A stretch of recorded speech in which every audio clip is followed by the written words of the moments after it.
Hey there, strangers. It's time for another 2 p.m. PST Twitch stream. I'm your host, Strange Jim. Today we are going to be getting back into the game that I'm programming up, which I call GGG, or Ghouls, Ghosts, and Goblins.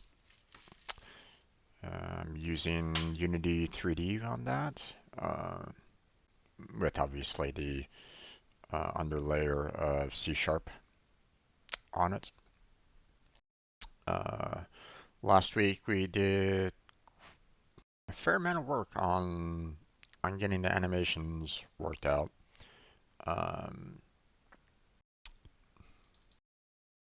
I think if I remember correctly, we did a good majority of all of them. I don't think there's really much left in terms of um, the players' units, meaning the humans. So today we're going to be kind of working more on um,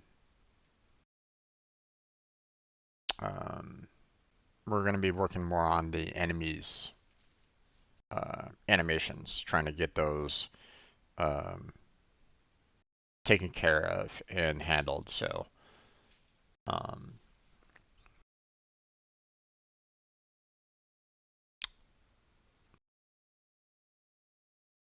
at least that's my intention, I believe, for today. I remember that we left off last week with an error that I need to correct for. Um, because it was a compile error, and I need to fix that um, before we can really continue. Um, the um,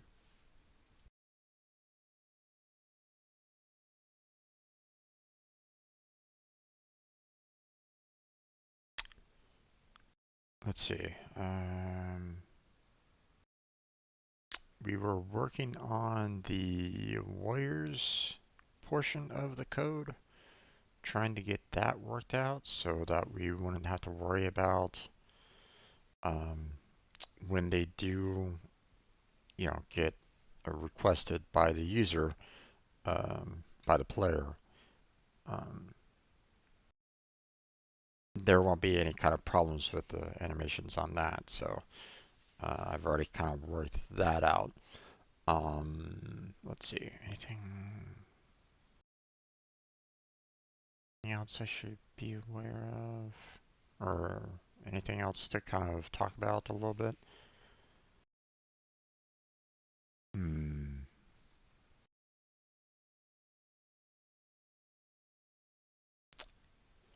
Let's see. No, not really. Okay. Let me go ahead and bring this up live. Obviously, we got Unity um, loaded in. Uh, didn't really do anything else here, or anything else to kind of continue working on these right at the moment. So, um,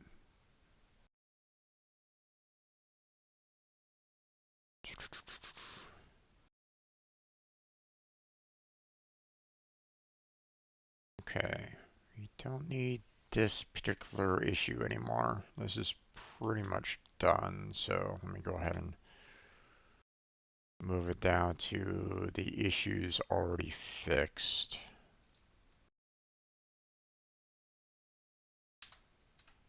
There we go.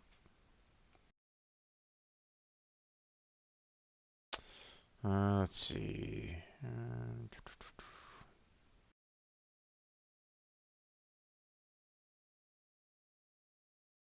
Hmm.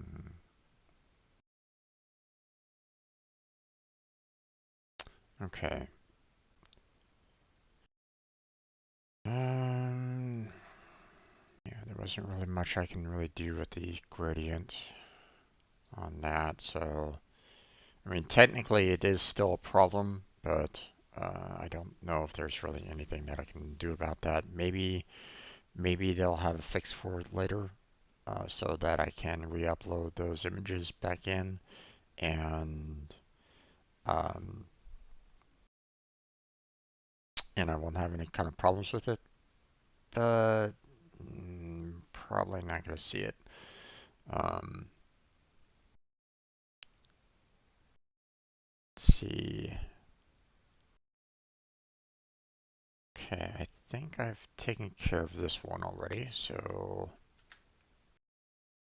I believe all the books now have the has the font in there. So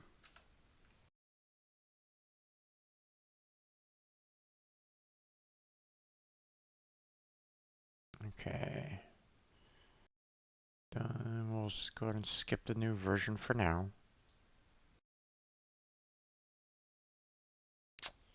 Let's see.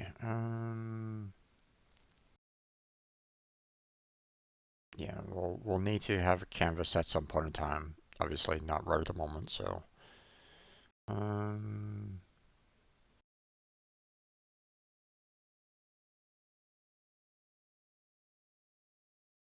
hmm.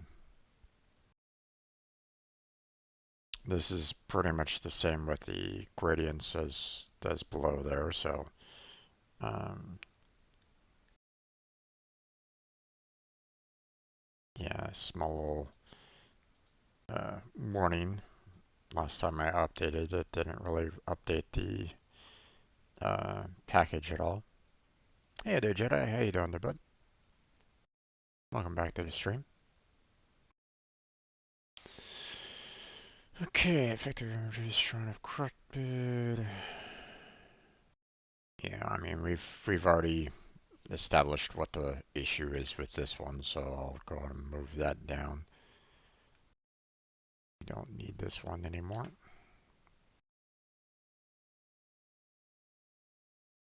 Okay, let's see. Um, yeah, this is a ghost, and this is a game balance issue, so we're gonna hold off on that. Um, this is something that I may need to handle later on. Um, if I remember, you know, I haven't really had any problems myself with color blindness, or at least nothing like recorded, unless it's like really like subtle, maybe. But um, I'm not really affected by color blindness, or at least I have, I'm not known for color blindness. Um, but I do feel like, with the uh, with my use of like greens and blues and reds in the game, I should probably add something in to change up the colors, which will probably mean that I'll need to have different sprites available so that when they switch to um, if the user indicates that they are colorblind by a certain spectrum, I can change up the units in some fashion or another somehow. But that's that's going to be later on down the line. So, hey there, Dirty. How you doing there, bud? Welcome to the stream. Let's see. Um, I haven't really had any problems with this one, so we're not gonna worry about that for now. Uh,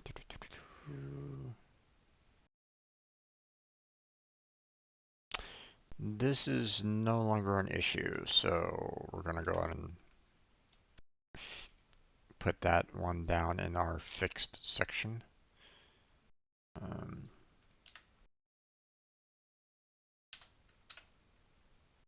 I found out that I don't really need left or right. I mean, like I mentioned before, um, if you have different designs for like a left-facing and right-facing um, um, character, then obviously you'll want to have those different um, different images so that you can swap between the two during the game. Um, but of course, that's if your game has any of that. Um, I'm not worrying about it. I don't have a full-time artist doing any kind of stuff. I mean, I did the artwork myself, as you'll well, at least you know at least the ones that are vector graphics. At least I've worked on those. The hex tiles are were downloaded, so um, or they were part of the assets, part of the asset table, asset store. Um, so let's see.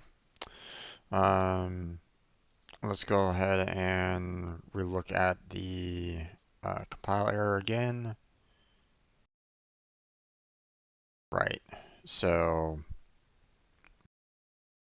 um, so let's go ahead and go back to our scripts here. We'll open up our game manager. Um, I remember now that um, because we're using different functions to call upon the warrior units, meaning that they're not something that is going to be um, they're not automatically generated. They're ones that will be um, created by the player. Um, I don't have any direct return value for them. Um, so I'm going to need to try to figure out how I can, um, what can I do to get that error um, resolved? Because obviously it's having some kind of issue. Well, I mean, um, I'm copying a bit of the um, human creation function for the warrior, but I don't have any. I have a return value for the humans in terms of they're going to be regularly spawned, but I don't need that for um, I don't need that for the warriors. So I need to look in on that a little bit more, figure out um, what I need to change to get that to work for me. And then that should be good enough to um, allow for me to um, get the warriors all ironed out. I mean, I've already kind of confirmed their animations, so I don't need to worry about that anymore. Now it's just a matter of making sure that I can call upon those functions to create the units when I want to. So um, if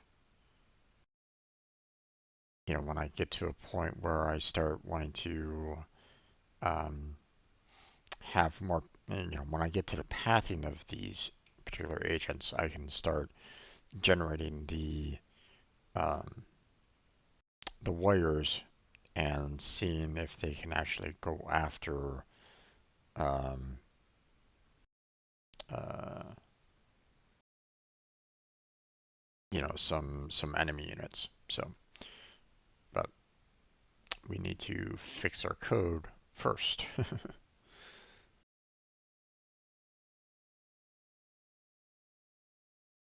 What the heck just happened here?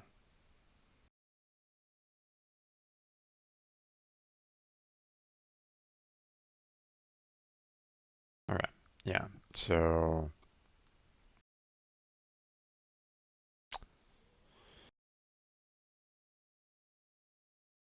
we have this, and to be honest, I don't really know if I really need that. I might just take it out altogether. I might just go ahead and um, void this out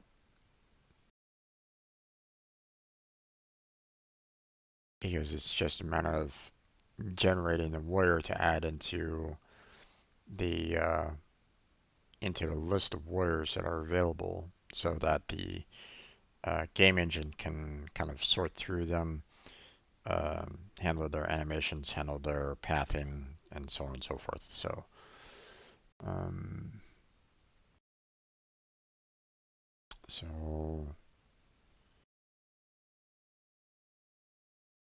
so I don't know if I really need this. I don't think I do. Now, I added that in because we had this for the spawn humans, but I think we'll just go ahead and do this.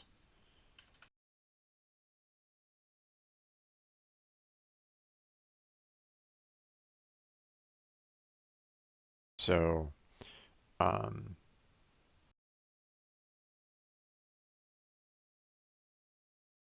I mean, what I could do is I could do the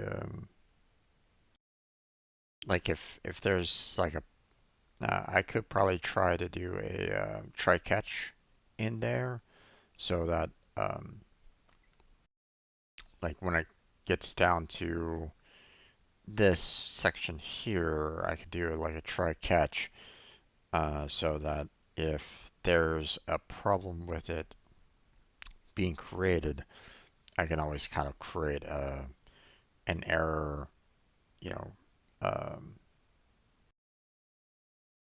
like if for some reason the player doesn't have enough memory for some reason, we can do like a try catch, you know, get that information and have it available for review later. We can definitely try to do that. Yeah, matter of fact, let me go ahead and put that as a note here. Um,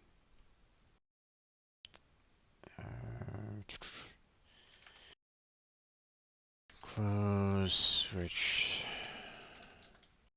statement is try catch for possible options. Okay.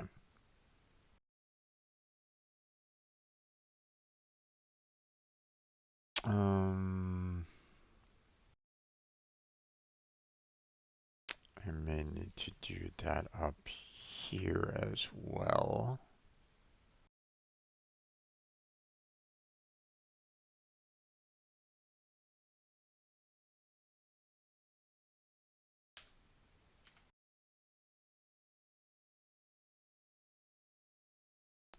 Close.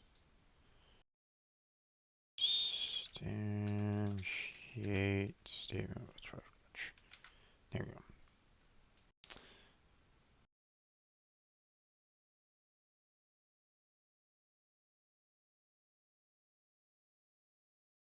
And there, yes, there's a lot of comments here. I get it. I know.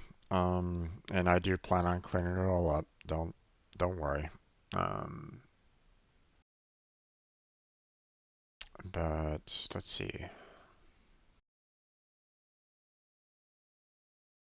That should create the Um, yeah, we shouldn't have any problems with the code at this point. Right. So,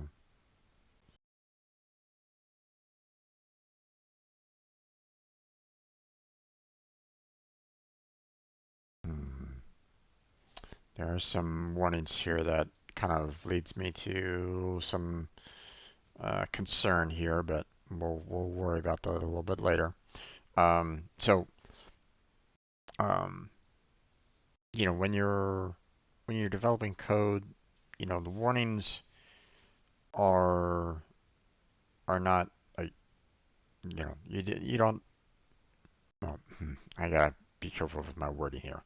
Um, warnings are a concern, but they're not stopping you from running the program. Okay, they may create other problems for you later down the line, or maybe immediately. It depends on what it's kind of detecting. Like, hey, we're seeing a slight problem with this. Maybe you should kind of handle it. So, um, obviously some of this information I'll I'll need to take care of, such as this one here, which is an agent. Let's see, 133. So yeah, this isn't used right at the moment, but that's right at the moment. So, um, I do plan on working on that a little bit more. So, um, when it comes to the movement of the agents, I'm going to need to know um, position of where the agent is, position on the board, and trying to find the nearest um, resource, enemy, path, what have you. So, um, yeah, okay.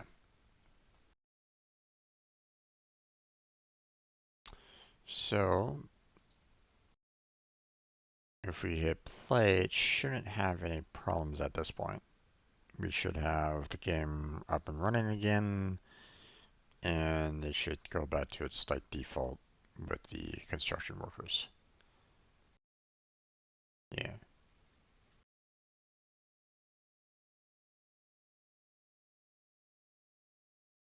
So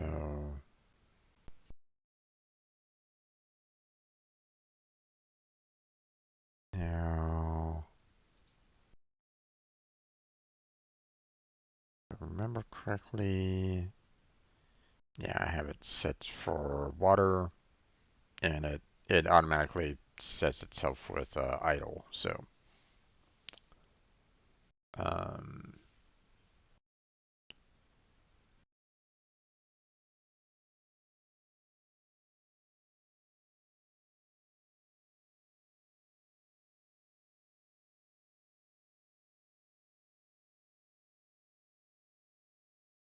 hmm,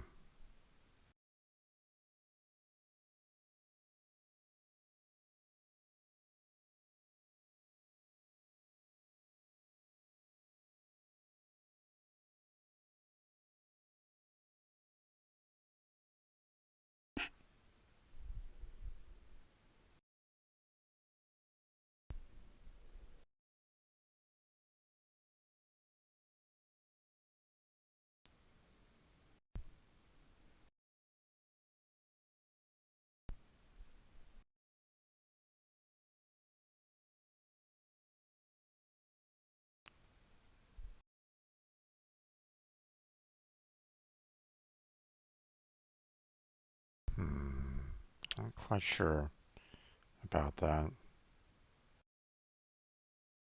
I'll have to look into that a little bit more, but we'll worry about that a little bit later. Okay.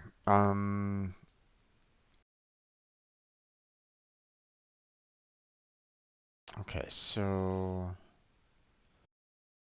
um,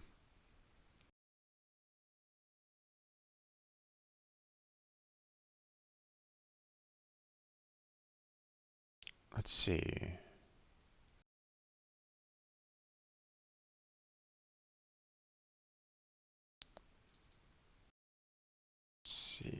Let's go ahead and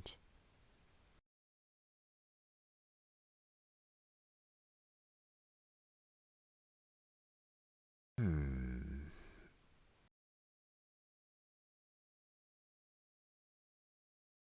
Let's see. Um,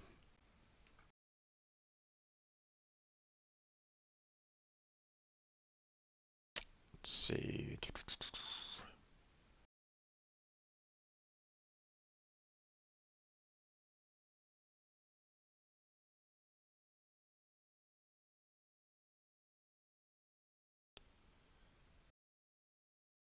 Let's see.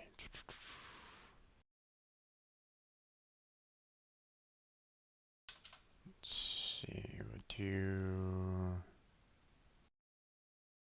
private bool. Um, I want to create. I want to create a Boolean flag. So if it, when the user gets done, getting enough resources, and they actually say create a warrior, um, I want a I want something to kind of be able to say, oh, you want to create a warrior? Okay, we'll activate that now. So um, let's see, create warrior.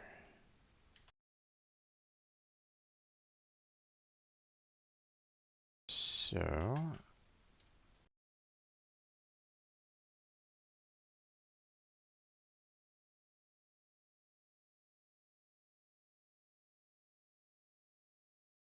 okay.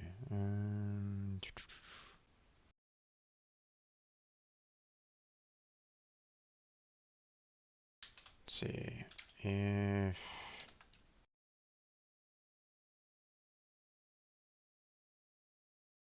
create warrior, then we want to spawn warrior units. And let's see. Um, we should have the hunter type in there. So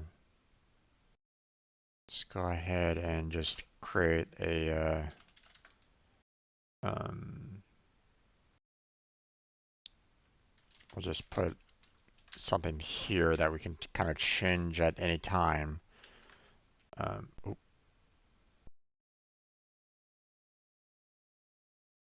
accidentally close that. Okay, you're getting in the way. I made myself some Pop Tarts and they've been kind of sitting here.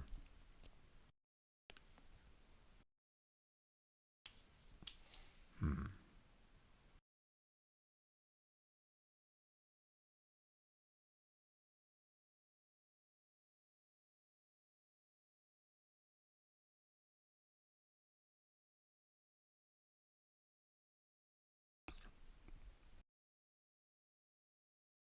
Now, this isn't the only spawn warrior units function that there is right at the moment, so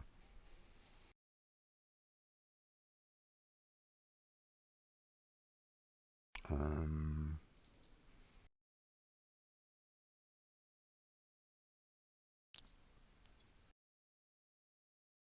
we have that one as well. So what we probably want to do is we're gonna um, create another one of these, and then we're just going to say, give this some other units here. Actually, let's actually do it this way. Int X war chord, so that we can kind of change this at any particular moment in time. You know, right here. So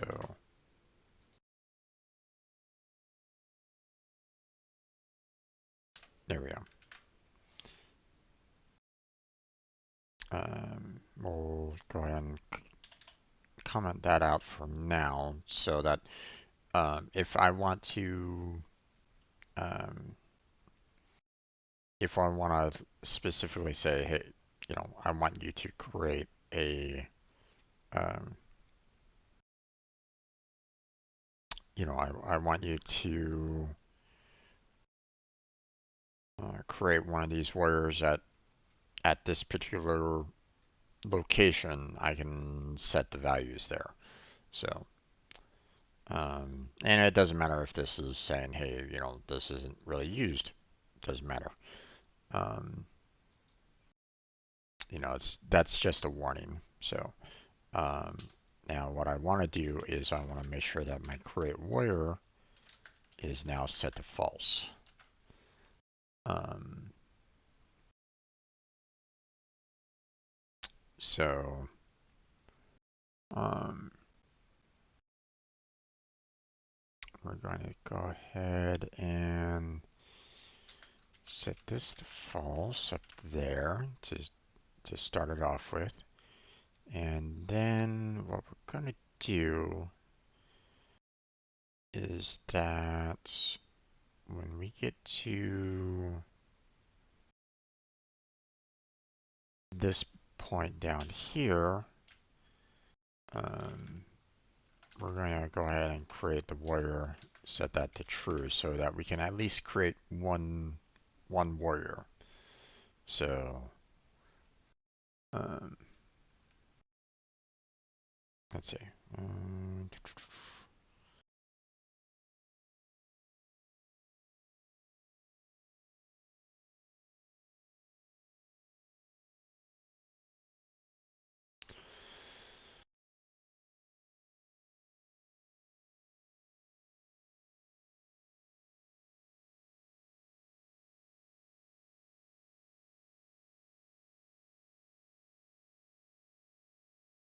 Hmm.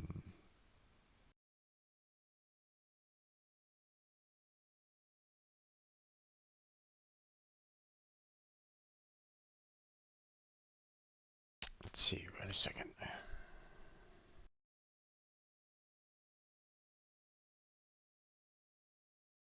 Hmm.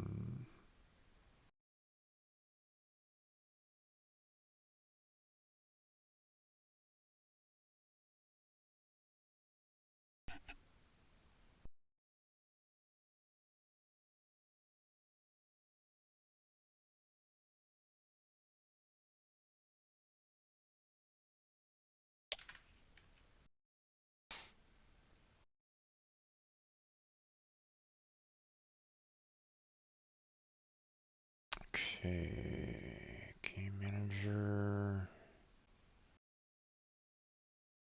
Let's see.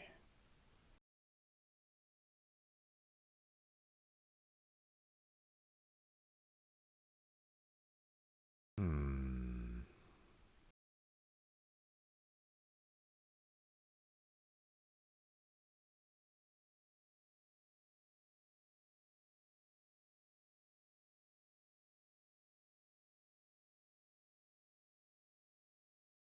Okay.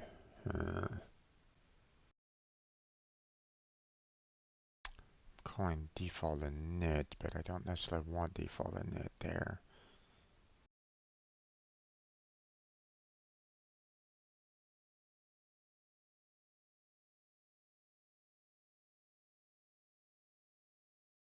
Hmm.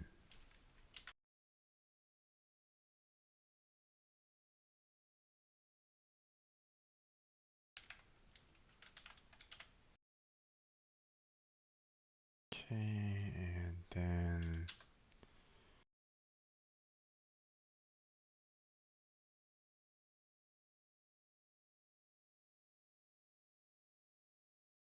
Okay. Get rid of that.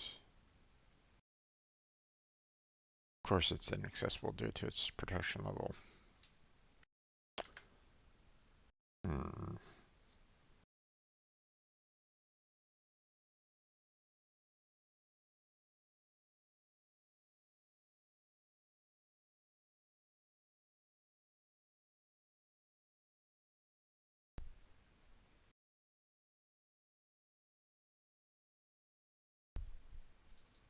Guess we'll just have to keep this as public for now.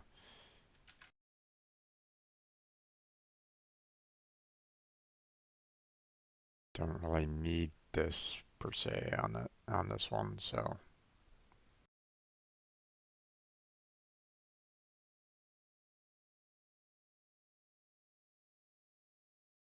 Okay.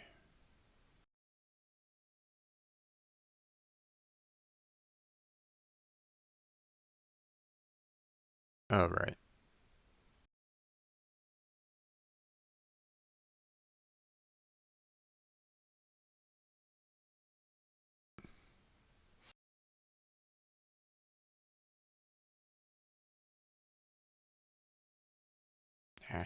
Keep on the spelling. Let's see.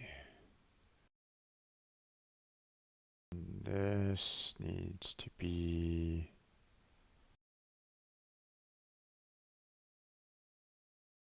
Oh, actually, no.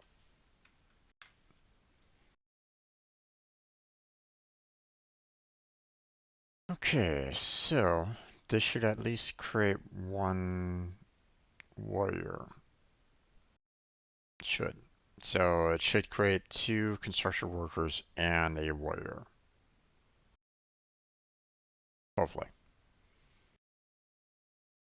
So I think everything's working the way I need it to. So we should be seeing about 3 units um, on the board now.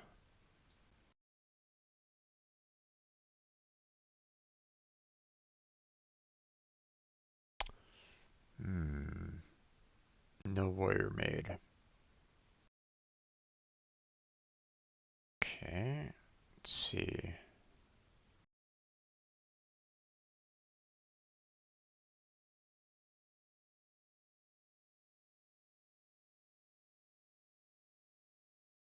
Hmm.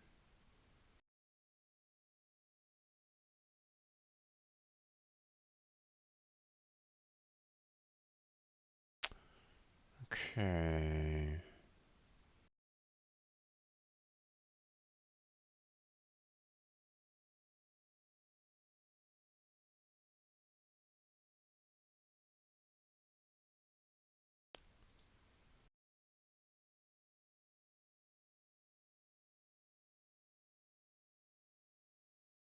Hmm.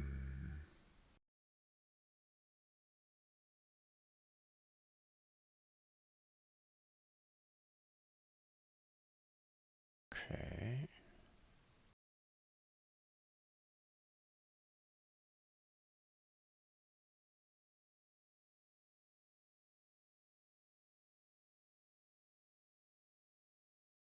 Oh, wait.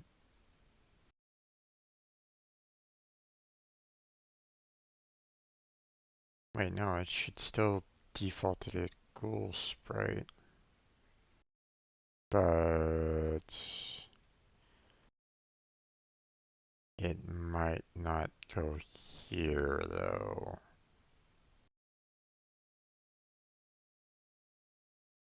Right, that might have been my feeling on that one.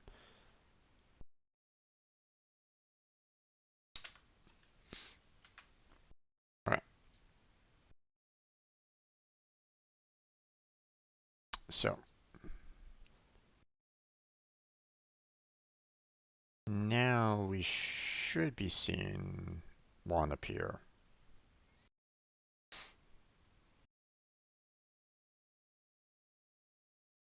Yeah, there it is. Okay, so um, if you weren't sure of what was going on, so I accidentally used 0 as the unit type. Okay. Um, because normally, whenever you're dealing with any kind of like code or arrays or anything along those lines, 0 is typically your starting value for the most part. Um, well, that's a problem because it goes down here to the spawn winner units, which comes right down on down here. It goes to this point, goes, hey, okay, we're going to go here. So there we go. And then it comes down to this point and it says, okay, well, we're going to go ahead and create, we're going to instantiate your hunter, right? Well, I was using 0. All these 3 are ignored, so it goes to default. Well, okay. We created, you know, a a sprite somewhere on the board, right? Okay, it's trying to instantiate it. Well, here's the thing. Um, we get down to this point. We're going to the warrior here, and we are handling its position, creating the humans. We get to this point, and remember, human hunter type is still 0. It's still being passed in as 0 right at this point. So goes down here, not 0, skip. Not 0, skip. Not 0, skip. Goes to default, which is what I have for the the ultimate. There's nothing there. It's not going to play any kind of animation. Um, it has no animations to play. So um, so it might actually create the sprite off the screen maybe, but it won't actually do any kind of like formal animations with it. So um, so yeah, that's the reason why we were having a problem with our game here. But now we can see, hey, we got our 2 construction workers and we got our warrior. So awesome. A little bit of progress. So um,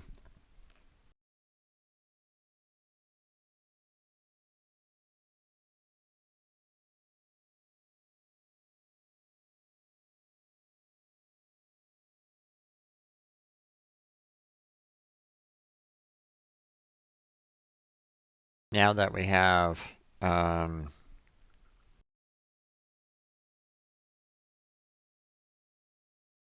these being taken care of, warriors um,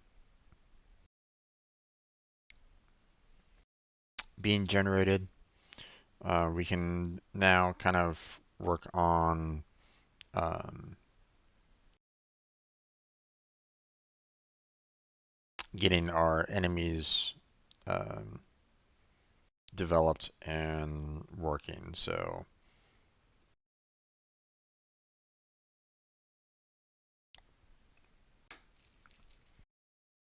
okay, so here's where things start getting interesting because all this time I've been kind of working on humans and developing um, their starting points and so on and so forth. Um, I haven't worked on the enemies positions, enemy spawns, or anything along those lines. Um, so first thing that I'm gonna do is reduce down the um,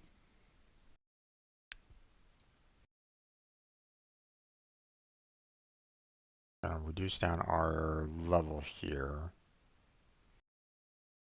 Um, see, I forget exactly where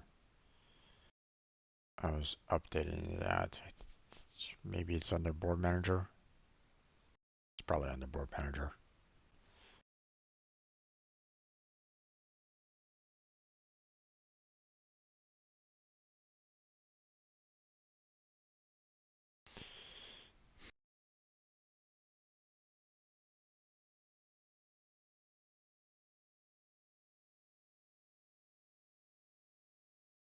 Hmm.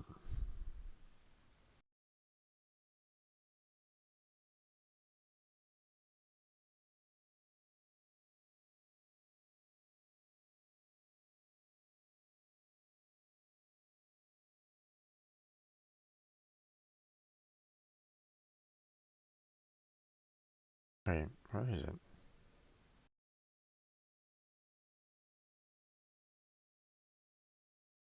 Hmm. Shouldn't be in board manager. Should be in game manager. I'm just not remembering where I put it again.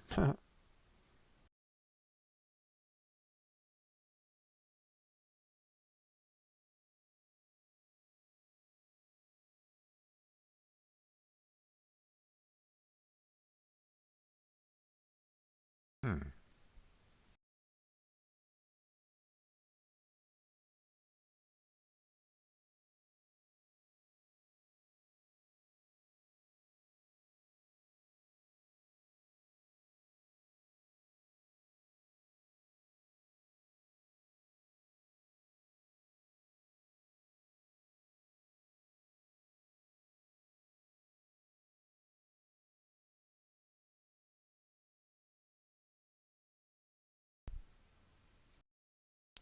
Oh, come on. Where did I put it? There it is. Silly me.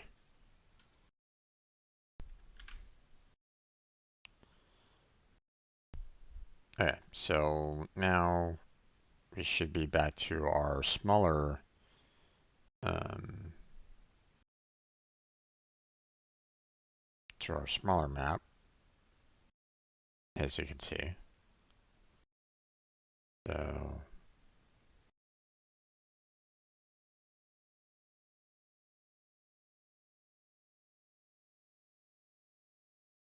hmm, interesting. Our warrior seems to be missing.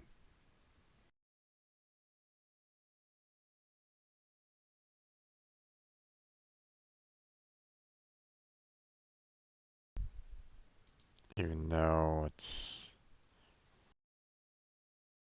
reached that location. Hmm,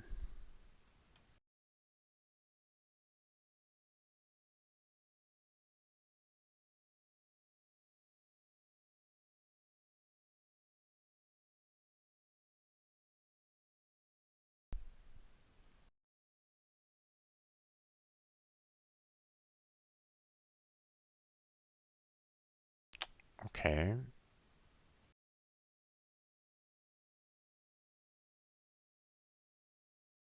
Why is it off the map? Hmm.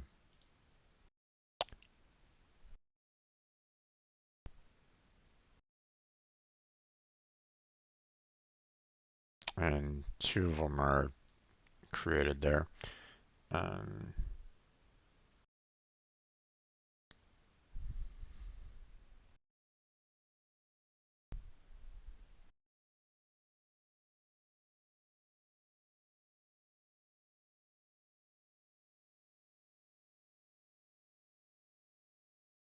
hmm. Interesting, interesting, interesting.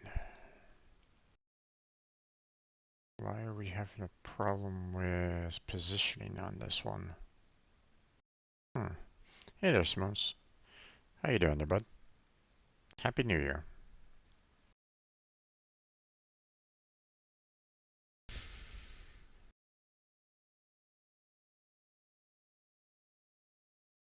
What is the issue with this?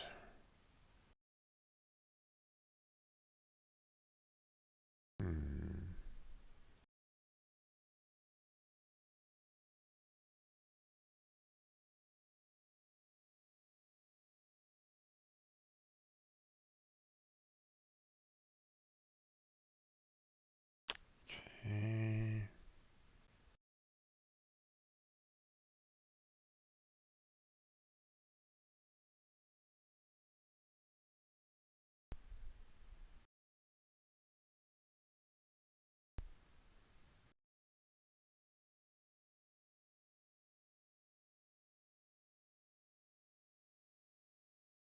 Okay.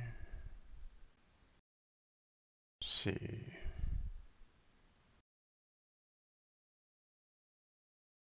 Valid.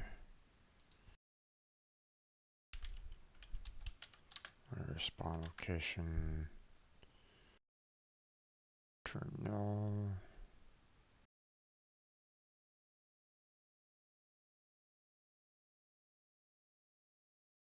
Let's see.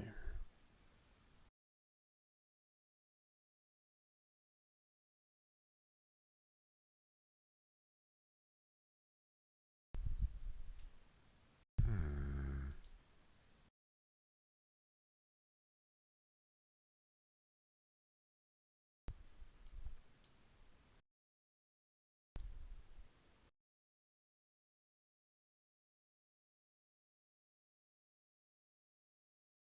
We'll spawn after 1. Okay.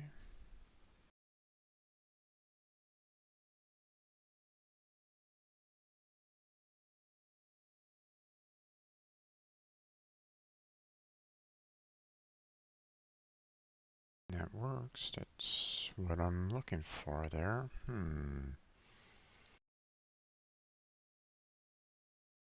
What is the major malfunction here? Hmm.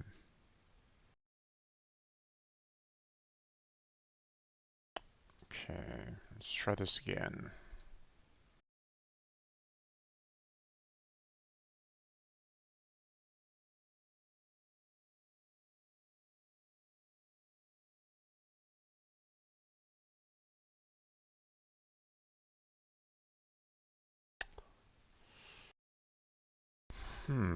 Okay. Warrior spawned no problem that time around, but it had a problem the previous time. Interesting. So there's something else going on here.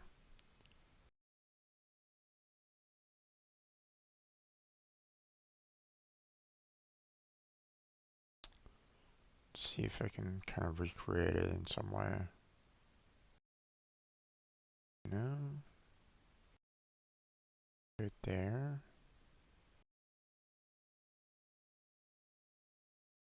I mean, all I did was change the debug log, so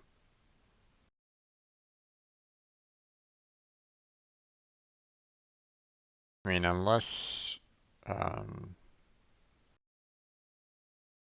unless the warrior was behind the construction worker, but that doesn't really make any sense because the warrior was generated after the construction worker, so it should have top priority. See, there it goes. Oh, nope, there it is. Okay, I see the book now. So he's there, just being hidden behind our construction worker friend here. So, okay. Well,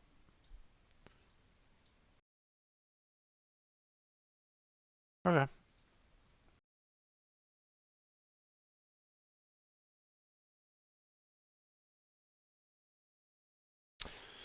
Okay, so now that we have that pretty much taken care of for right now, we're generating our um, we're generating our warriors, um, we're generating our humans. And obviously, if I just kind of let this go, not even had these kind of counters or anything along those lines, these catch-alls, then I'd be spawning humans like, thousands of them every millisecond. Okay, so obviously there's a slight problem with that. Um, so um, we're gonna need to try to figure out um, the the time on which they can spawn in. Like right now, I have it set for human spawn time and monster spawn time, which Right now, it seems as though my monster spawn time is just a little bit too high.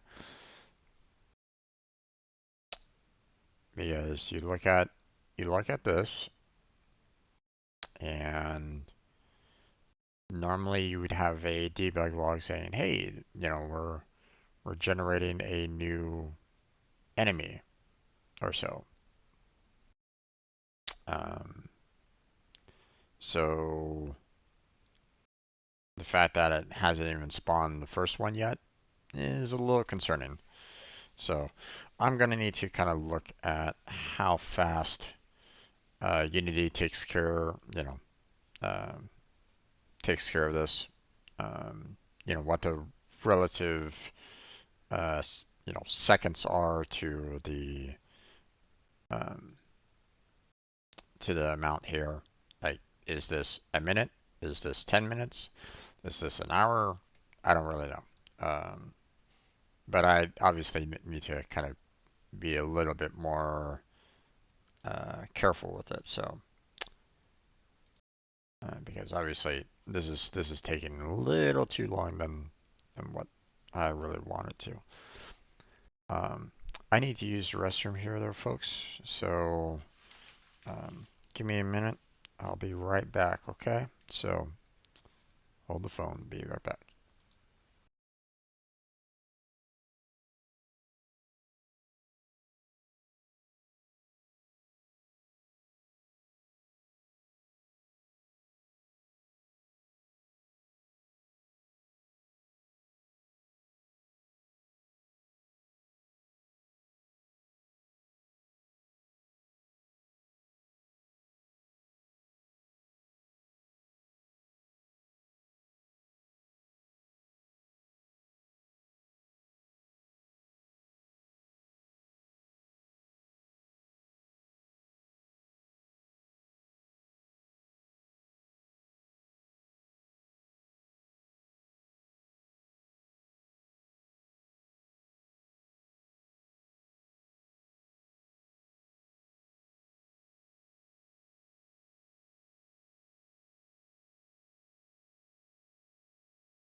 Okay. Sorry about that there, folks. Okay. So now that we have all that taken care of, now we need to worry about trying to get our enemies to spawn. So, um,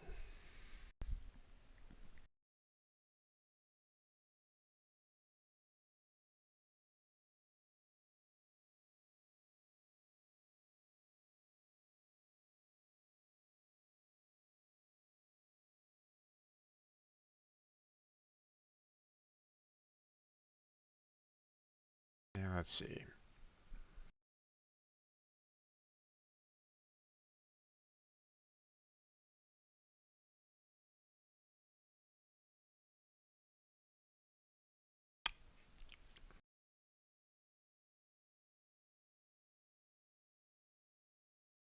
Okay, so now that we have that, and the uh, the monster didn't spawn in. You know, I left it going, and the monster didn't spawn in. So obviously, my use of time there wasn't correct. It wasn't great. So I need to kind of fix that. So,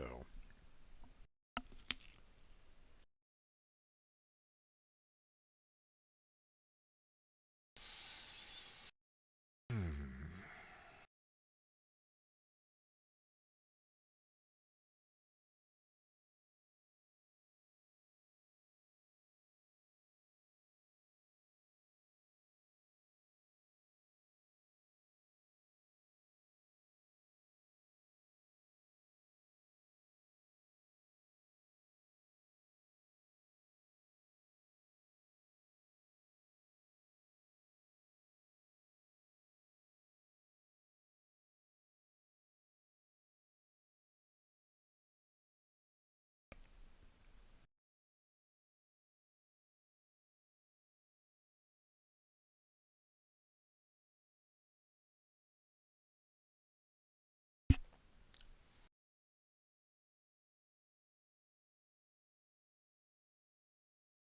let's see.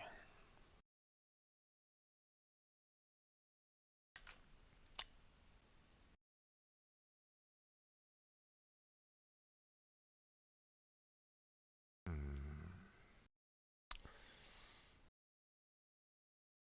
I want the debug log to kind of do unique values to this, um, but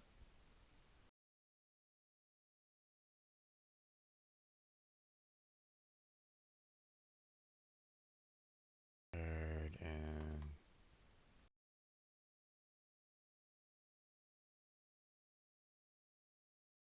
move those for now.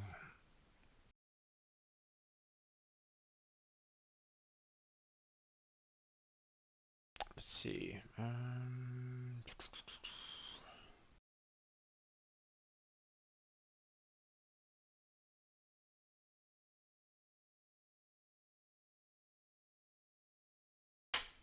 Hmm.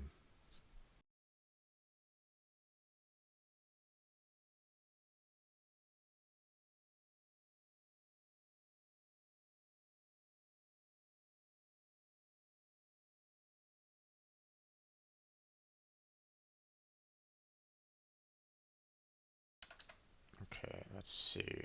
What we want to do, move our functions here so that we can add these lists in. Ooh, okay.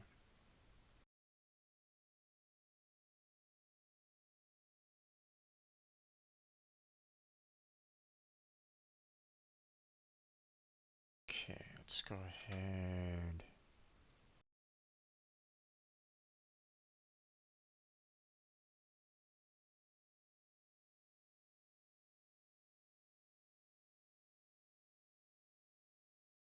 Let's see, take those, put those in there. Hmm. Where were these again? Up there. Okay, I already have them set for zeros, so don't really need these. And we can just add a new number on to these guys here.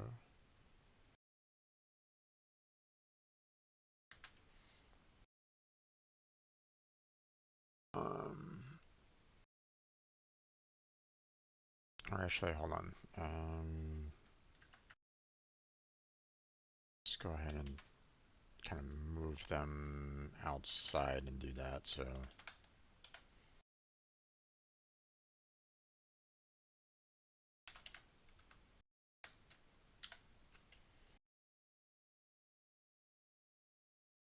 because I may need to um, kind of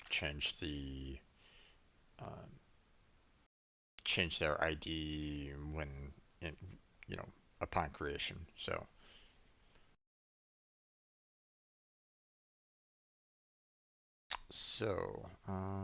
what we want to do, we're going to need to create each one of these units here. So um,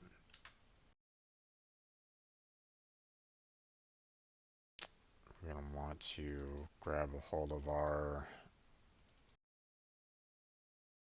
code bases there so that we can kind of fix that when we want to. So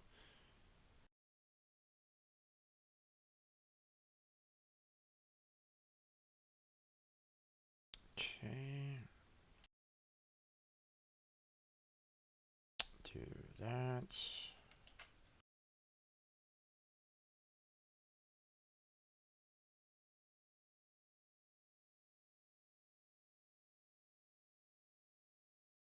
Okay. We don't want to create these too early, though. We want to actually put them, keep them within the scope. So we don't necessarily want to generate them, um, like if. Okay, so the purpose of these if statements here are to make sure that, um, based off the level of these particular um, ghosts, ghouls, ghosts, and goblins will generate based off the level. Okay, so um, if the level changes and say ghouls chase to ghosts or change to ghosts, I don't want to keep on generating ghouls. So I wanted to skip over all the ghoul creation and go straight to the ghosts. Now, obviously, when it gets to the last level, then it's going to keep on doing this over and over and over again. Um, you know, um, it's going to go through all three of them. Okay, but we want to make sure that um, for those that you know you know for the levels not that isn't the last level, we want to be able to isolate which of the um, which of the monsters we're going to be encountering. Okay, so I don't want to generate a ghoul or whatnot if um, if I can help it. So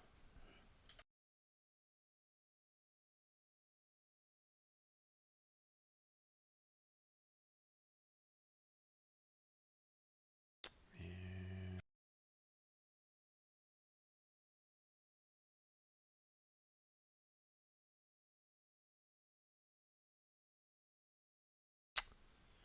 so let's see.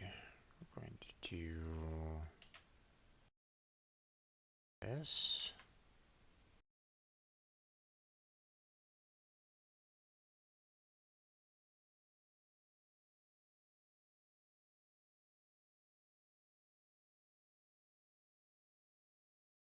There we go.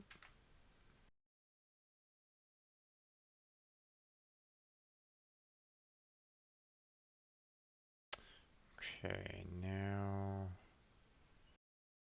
I want to instantiate.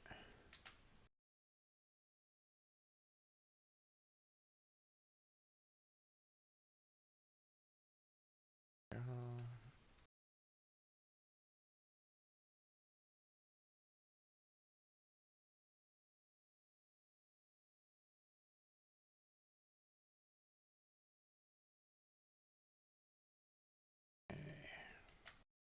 Obviously, there's a lot of uh, values that need to be fixed and changed and all that. And, believe me, I get it. Such as the positions. So, so we're not done yet. We're not done.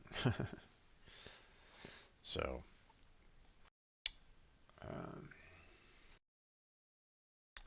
let's see. Let's go ahead and grab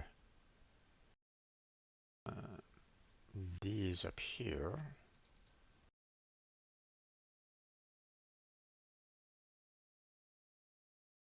Let's see.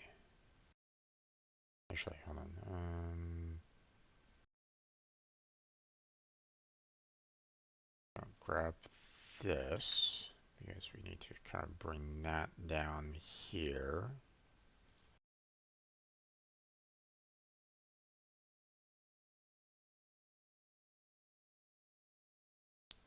Go sprite and goblin sprite. There we go. Now we need to fix the position in here. So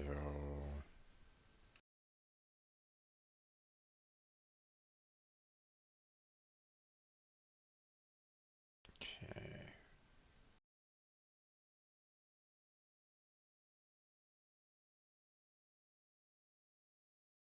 Let's see. Hmm.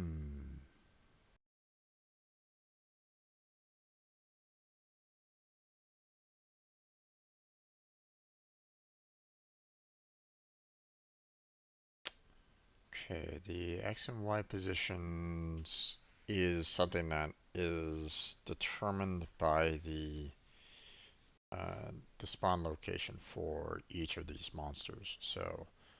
Um,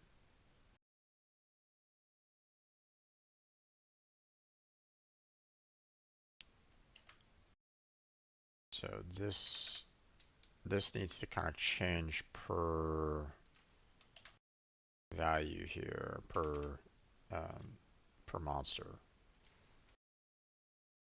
because the position for each of these monsters is fine.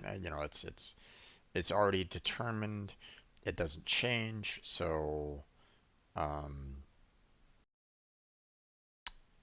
hence the reason why there isn't a like a triple. There isn't like a position here saying, hey, um, we're not asking for the player to pick his position or anything along those lines, or like, hey, I want this particular human to spawn at this particular location. We don't necessarily need to worry about that. Okay. Um, the uh,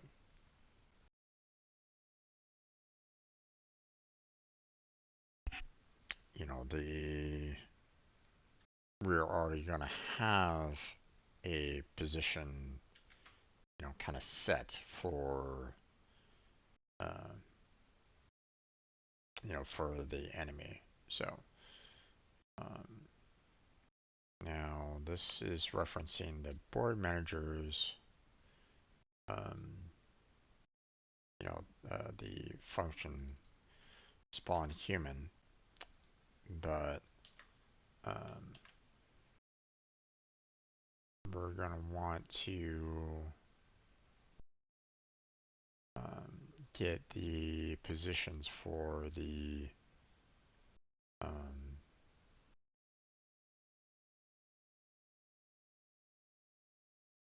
for the enemies as well. So,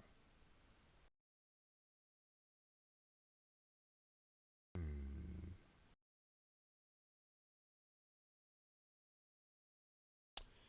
but I don't think I have.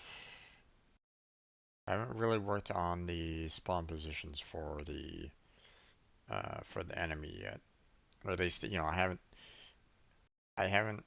worked on getting the units set at the enemy spawn positions at this particular juncture in time, so we're going to need to kind of work on that a little bit.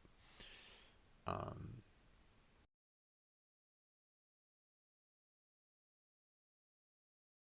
okay, so we don't necessarily need to worry about, finding additional spawn locations or anything along those lines. So, um,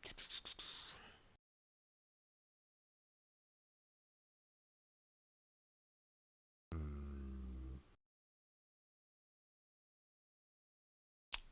okay, let's see.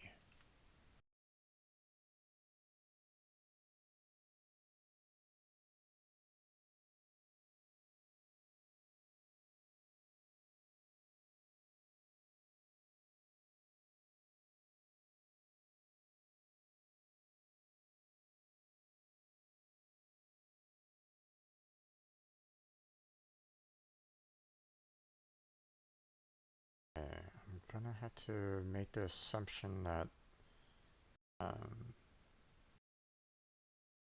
we're. I have to make the assumption that my work on the positions of the spawn point, enemy spawn points, are perfectly fine. Okay, I've worked on it in the past, and I'm making the assumption that it's working. Okay, we've already kind of fixed any previous issues with where their particular locations are located at. Um, so so let's see.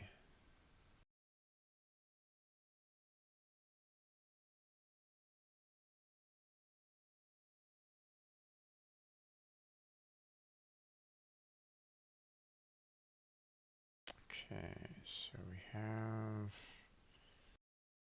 the hex tiles already taken care of there.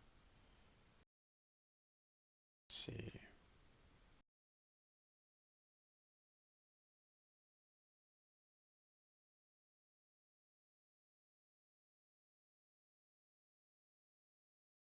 Let's see.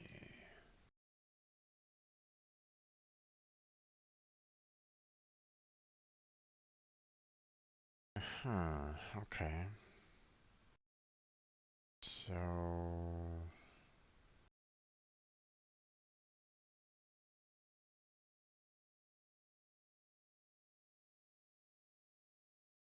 let's see. So what I'm gonna want to do.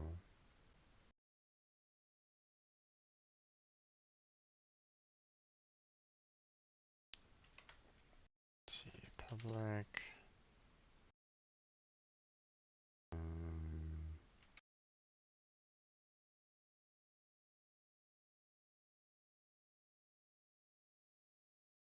let's see. Spawn. Ooh.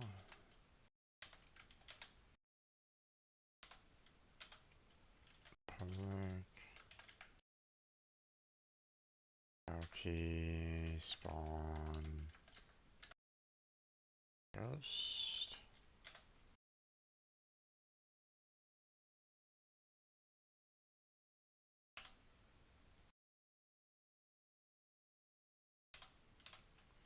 And public. Okay. Spawn.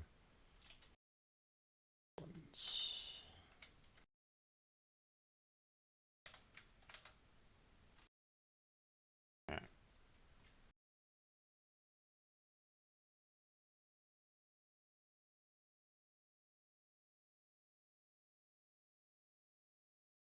Okay. So let's see.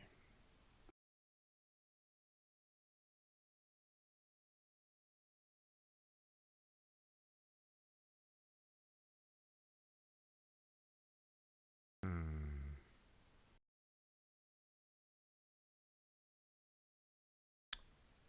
Okay. So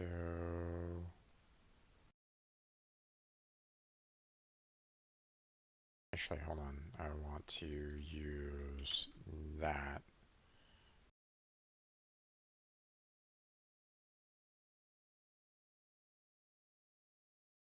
Okay, so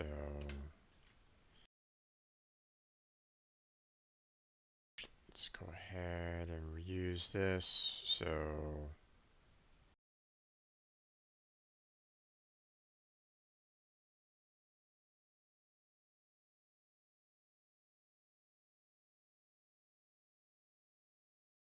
not sure why I have that going, but it's probably going to be meant to be like a catch-all kind of thing, but we don't necessarily want to be using um, we don't necessarily want to be kind of using that at all either, so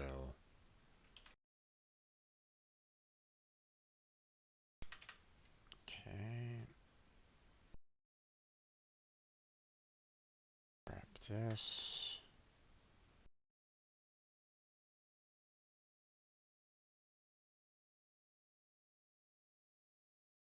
We're going to be changing up the function there though, because we don't want this. We want get ghoul spawn.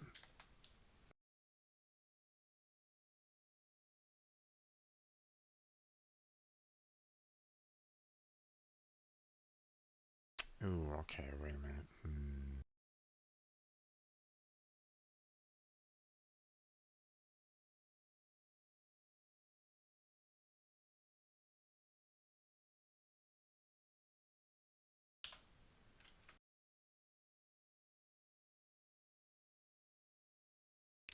Okay. Get go spawn. Get hex key.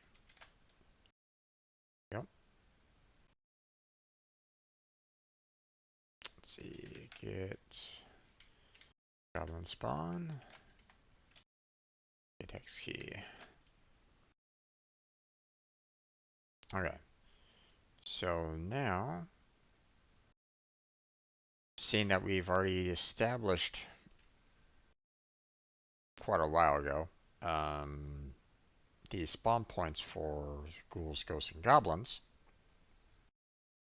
we can now get the uh, tau key, and we can get their row column to be sent back as a vector2 int back to the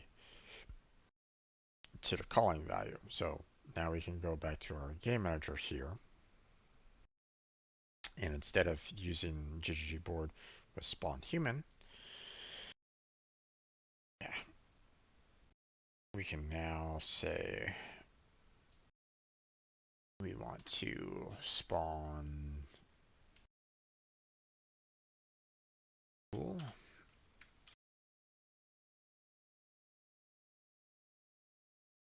Let's see.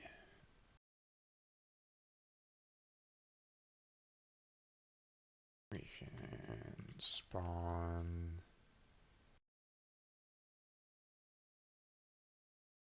ghost.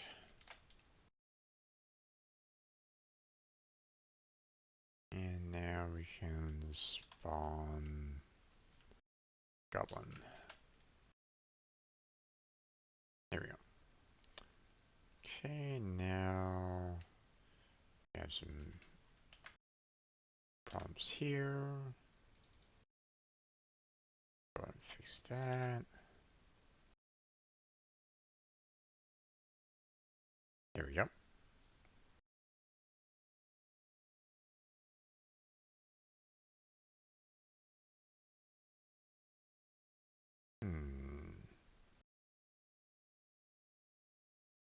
Now,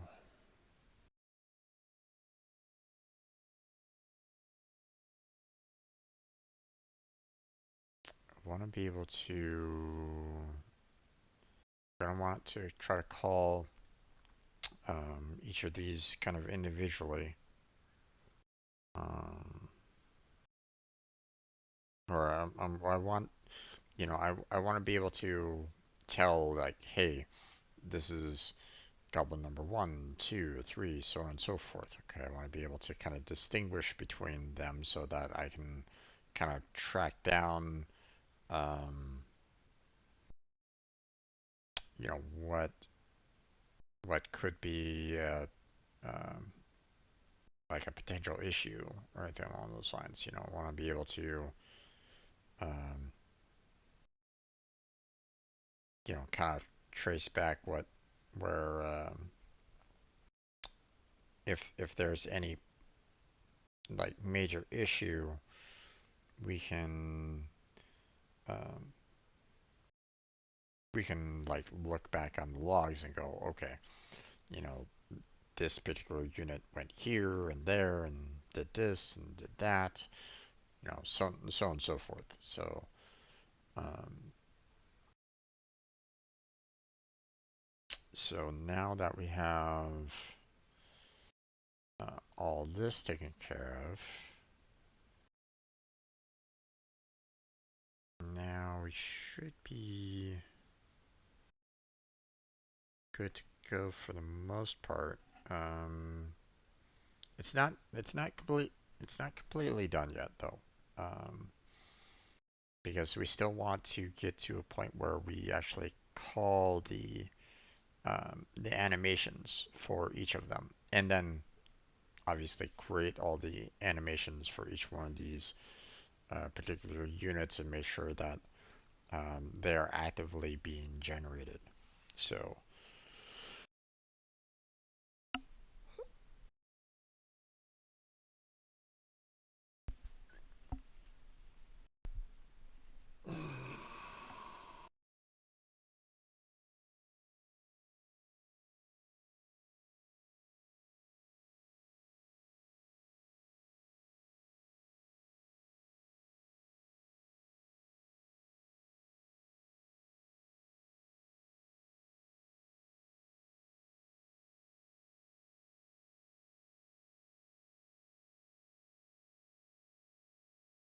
hmm,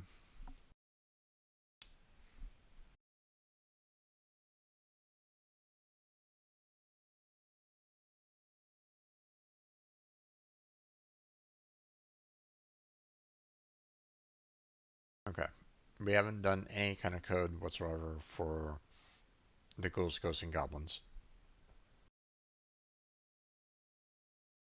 So we're gonna be basically taking a lot of the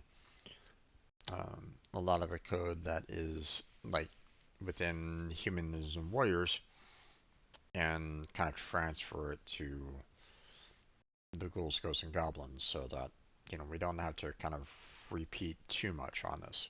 Um, so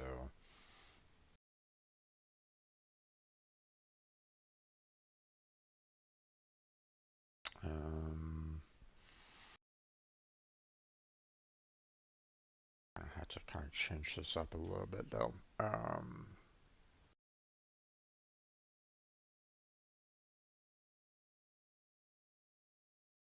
Okay.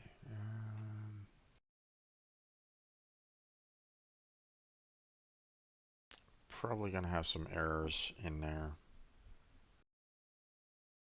No. Okay.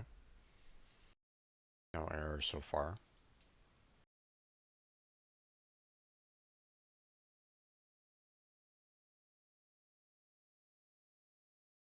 Let's see.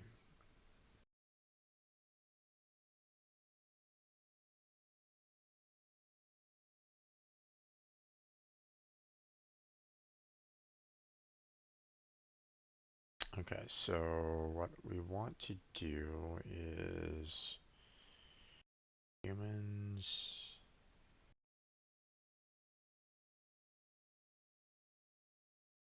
Let's go ahead and copy all this. Oop,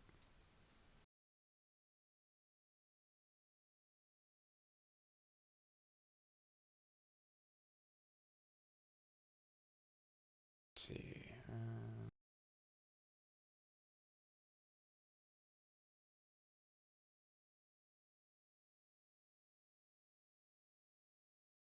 so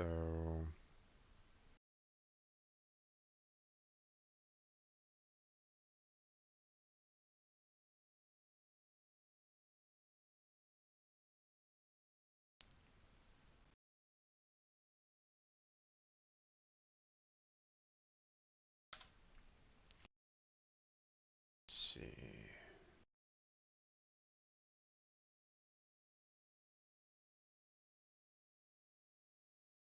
Go up here.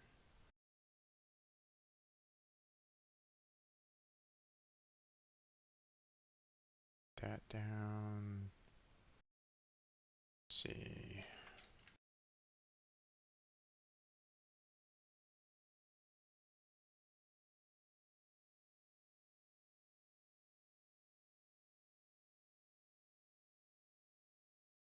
Hmm.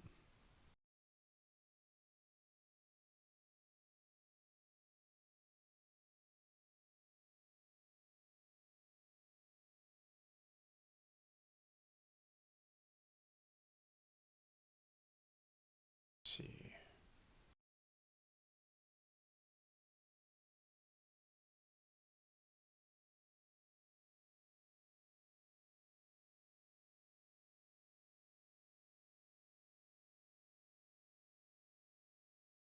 Okay.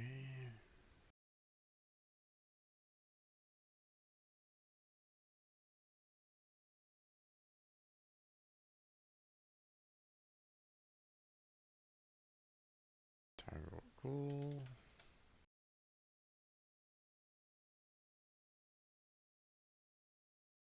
Trap. Don't need the rest of these.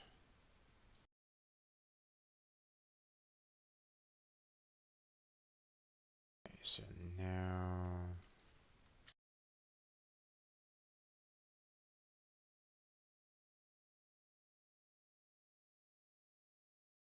there we go.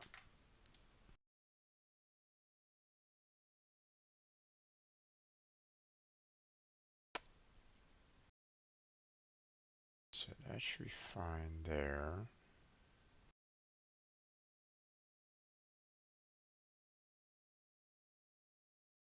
I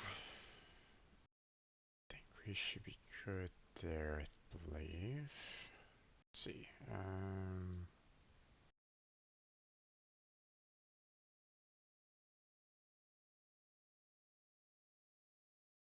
Right. Should be fine there. It's the agent that actually has the idle, walk, harvest, scared, attack, and carry, so we should be fine on that. We just need to make sure that the naming conventions are the same, otherwise we're going to cause ourselves some additional problems. So, um,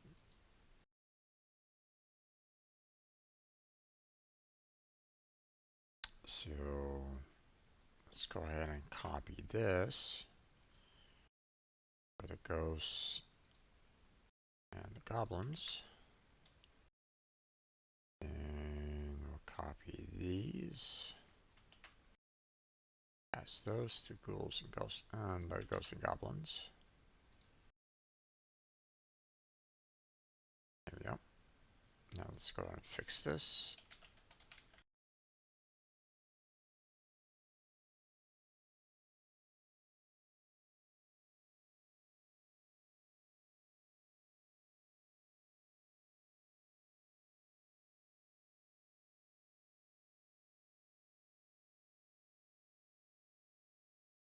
Okay.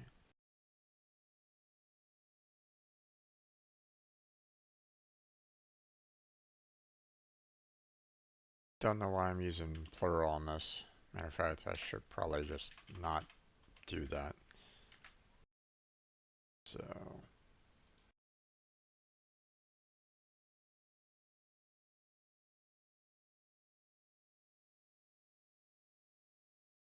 here we go.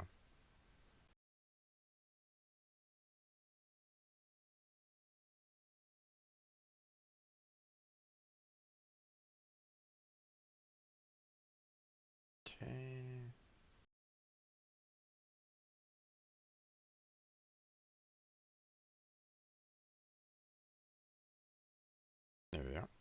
Now we take these. No, go away.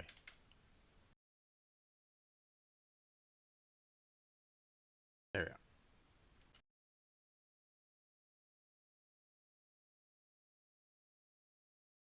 Now that we've done that,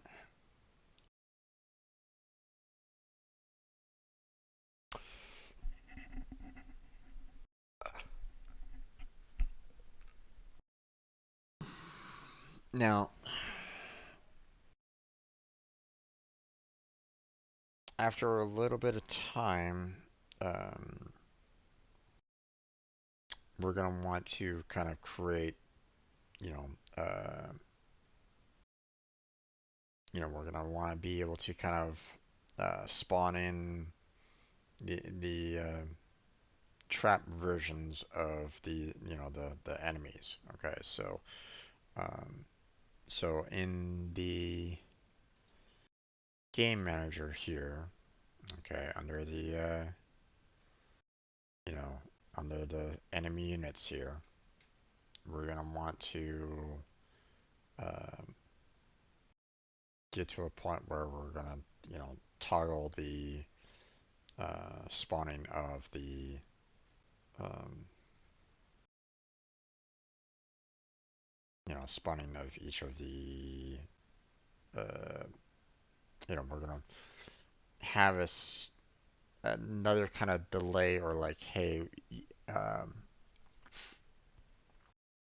after a certain number of ghouls, we're going to like reset the number, or we're going to toggle the trap to spawn, and then we'll reset the count back down to like 0 again, and then we'll increase it once more until the point where um, we get enough regulars out there, and we'll spawn another trap, so on and so forth.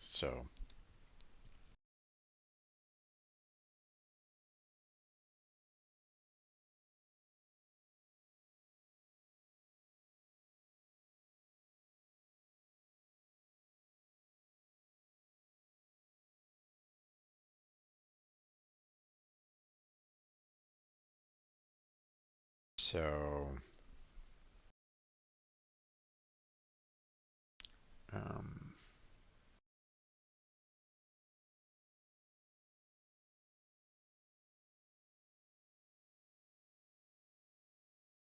let's see. Um, let's go ahead and put it down here. So private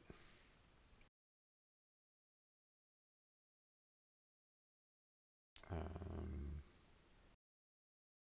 full counter. Set that to 0. Private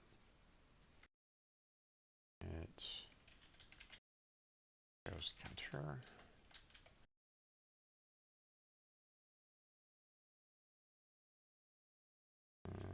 Goblin counter.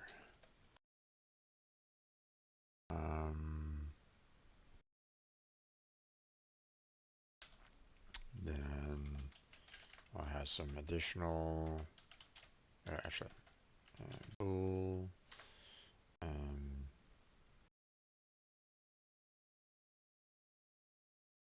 uh,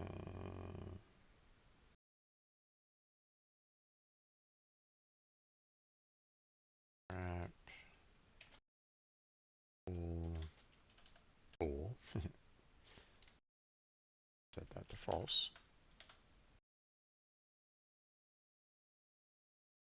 Trap, post bool.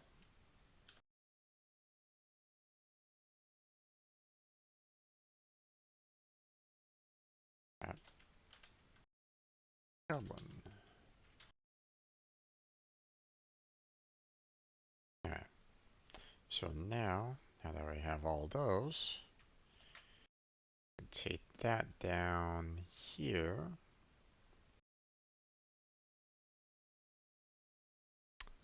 so that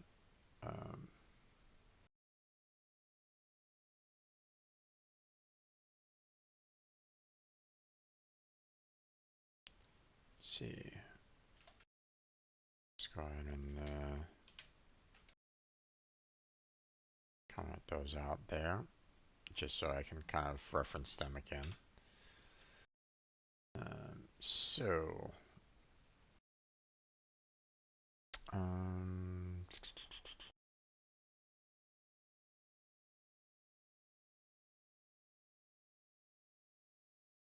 hmm.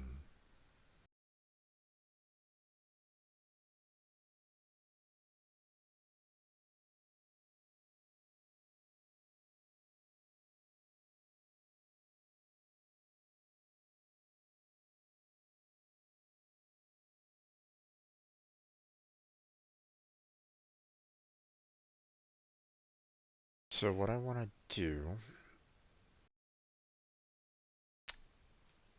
let's see,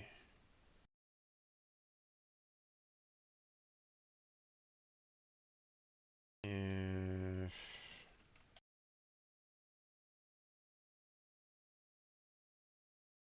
we'll counter modulus by, I don't know,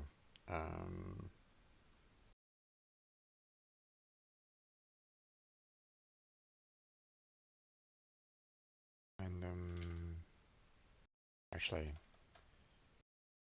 let's see, range, oh,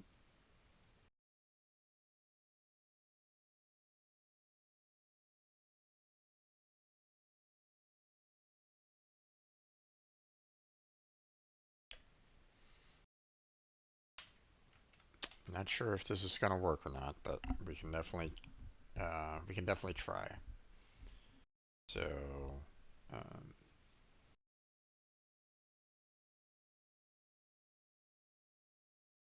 or at least, you know, this is the intention for this. So doing here is that if we have this being true, then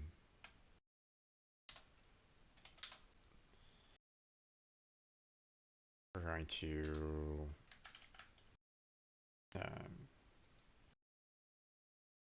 call, you know, this function here, you know, either with the cool sprite or with the trap sprite. So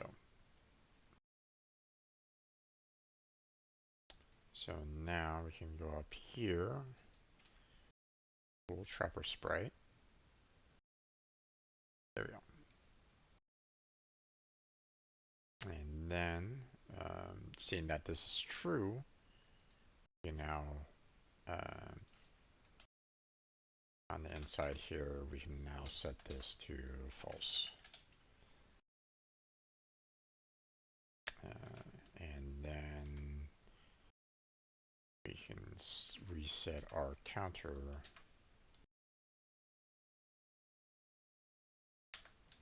back to 0. Otherwise,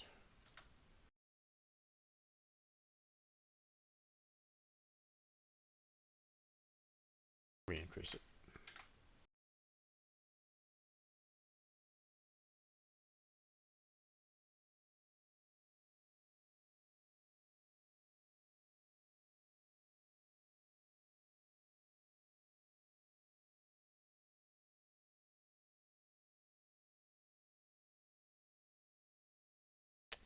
Let's see.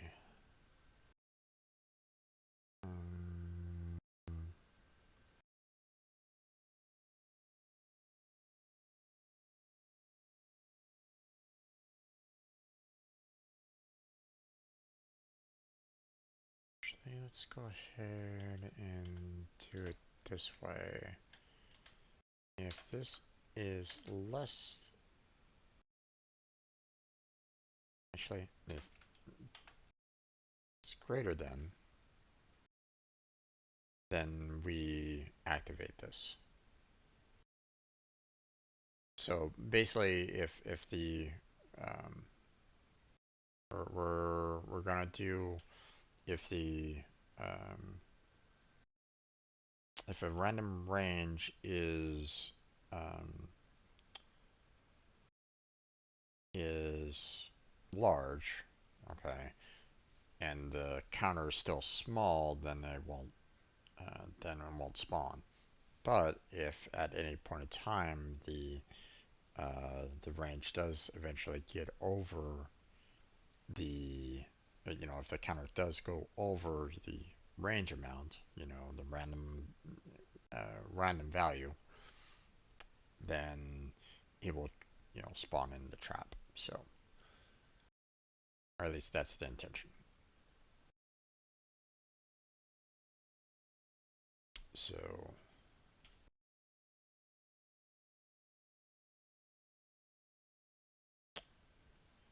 okay, now randomization before. Can't really remember where I put it though.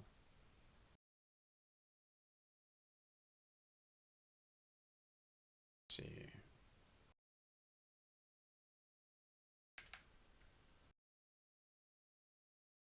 Hmm.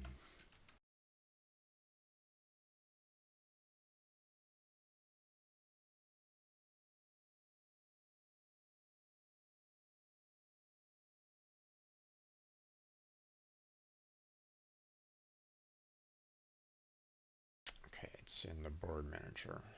Gotcha. So,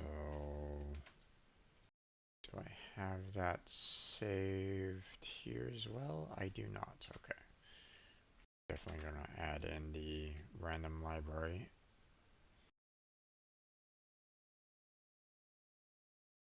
So now,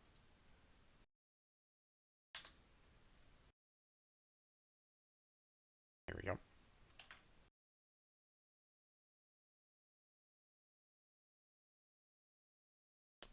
Okay, so now that we have that all taken care of, now we can do the exact same thing down there. So let's go ahead and add these in. So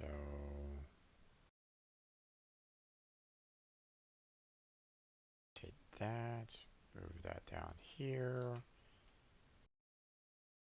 Now we have ghost counter, ghost pool. Yep. Now we take this.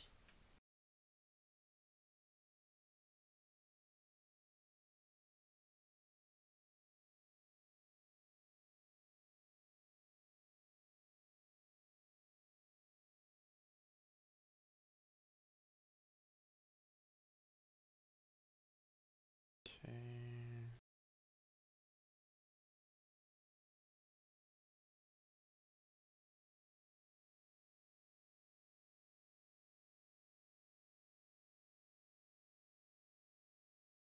Okay, now we take that, put that there. Okay, now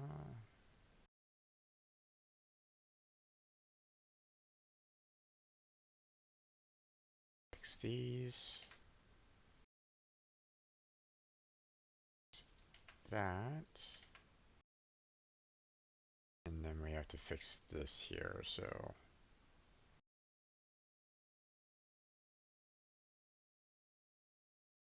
Yep.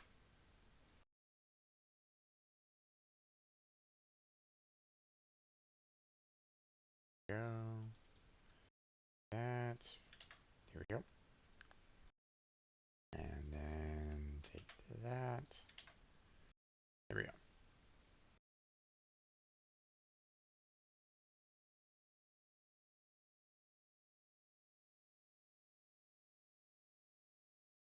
Okay. Let's go ahead and just kind of move this up here.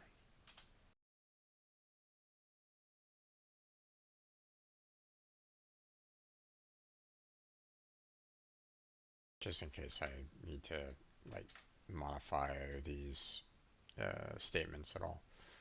Now, technically, just for anyone that is kind of wondering, okay, I don't necessarily need these brackets, okay. Just so you're aware, if you just have a single statement, you don't necessarily need these brackets. The reason, here's the reason why I'm leaving them in though, for now. I may need to add something extra into those particular, um, within that particular block of code. Okay, I may need to add something more into it. Okay, um, so I'd rather have them now than mess up about it later. So, um, you don't necessarily need them. Okay, especially if you just have a single statement like this. Okay. Um, Matter of fact, I could do something. Um, what I could do is I could just have this particular value here, just here in general. Okay. I could just have the, I can just completely ignore the Boolean and have this check here, randomly for a particular range, just placed right inside here. Okay. I could do that. And it results in the same, um, the results are the same. Okay, you'll still get the same conclusion either way. Okay, um, I'm basically saying, hey, I don't necessarily need to worry about this particular boolean. But here's the thing. Another reason why I'm kind of leaving it in for now is once again, I may need to do something more for those particular, the traps or something like that. I may need to trigger something else, like another function or something along those lines for these particular trap sprites or whatnot. I don't know. That's the point. Okay, I'm not quite sure whether or not I'm going to be needing them later on down the road. Okay, so again, I'm leaving it in for now, but I may, uh, if I get like a working game and I don't necessarily need to keep them in there, then I can remove them at any particular point in time. Okay. So, matter of fact, I'll go ahead and make myself a little note here. Um, if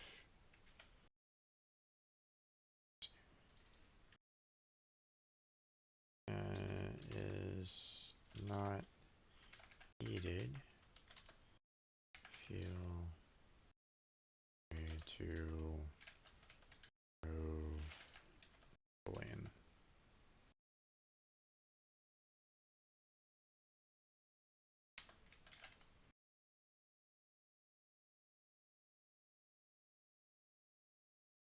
Okay.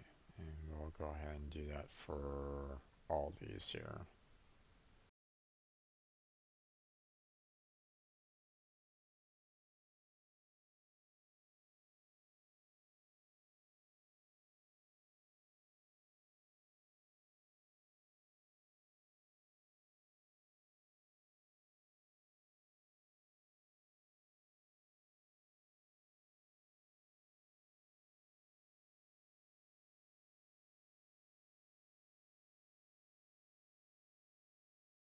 That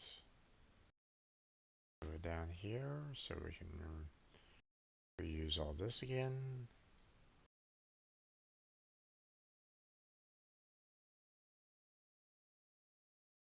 Let's go ahead and just kind of copy all this actually. There. Okay, Goblin Counter.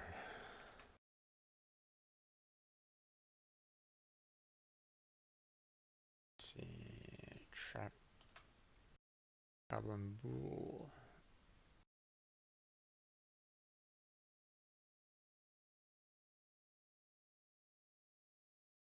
Okay.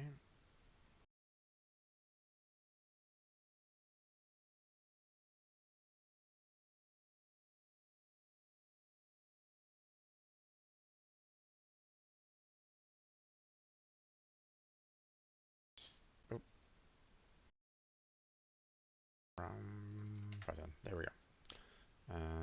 Now let's see. Goblin Sprite. Oh, and then go ahead and get rid of this. Don't need that anymore. And we need to replace that. So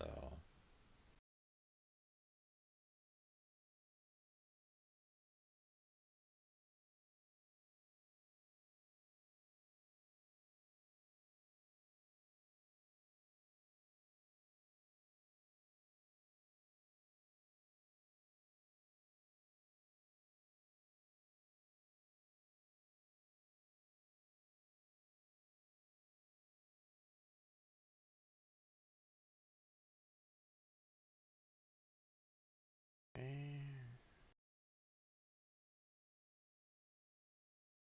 Don't really need this anymore.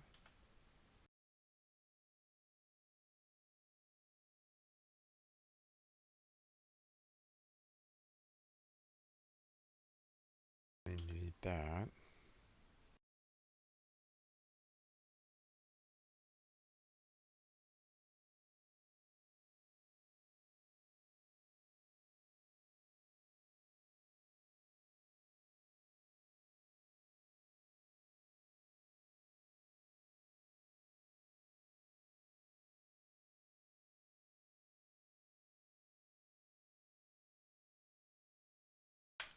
That.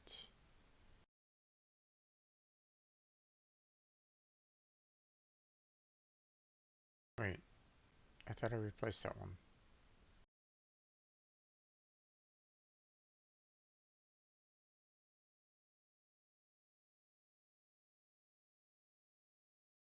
Oh, I accidentally replaced that one. Oh, silly me. Okay.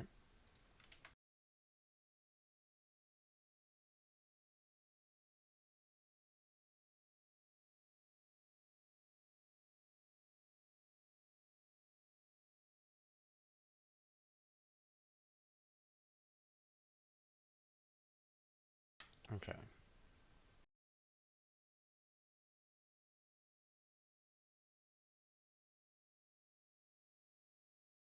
Make sure that I didn't screw up anything here.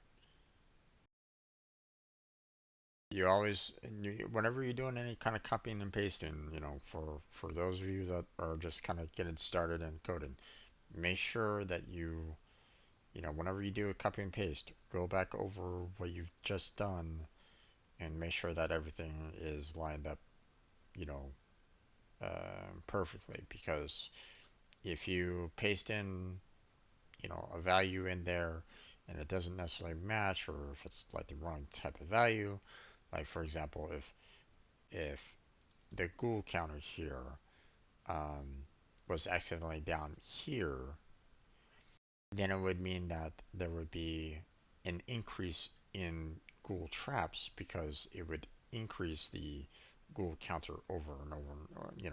It would increase it like twice. So like for example, if um, uh, like there would be like no ghost traps, for example, and all the ghoul traps, you know, or you know the ghouls would be spawning on a high, the ghoul traps would be spawning on a higher interval, and the ghost traps would hardly ever spawn because it would never increase over time. Okay, and the counter would never increase, so it would only stay at zero. So the range, from 0 to 100, you know, you'd only have that one chance out of that entire range to get that particular value. So And even then, actually, because I have it set to being greater than, and greater and not equal to, um, no trap ghost will ever spawn if that was the case. Okay, if I accidentally had like Google counter down here, so be careful when you're doing a copy and paste. Okay, you want to make sure that everything is lining up the way you want it to line up. So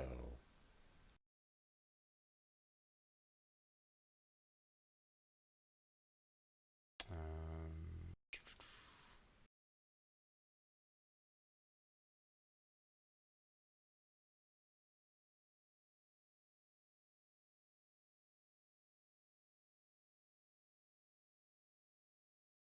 okay, everything's looking good so far except for this.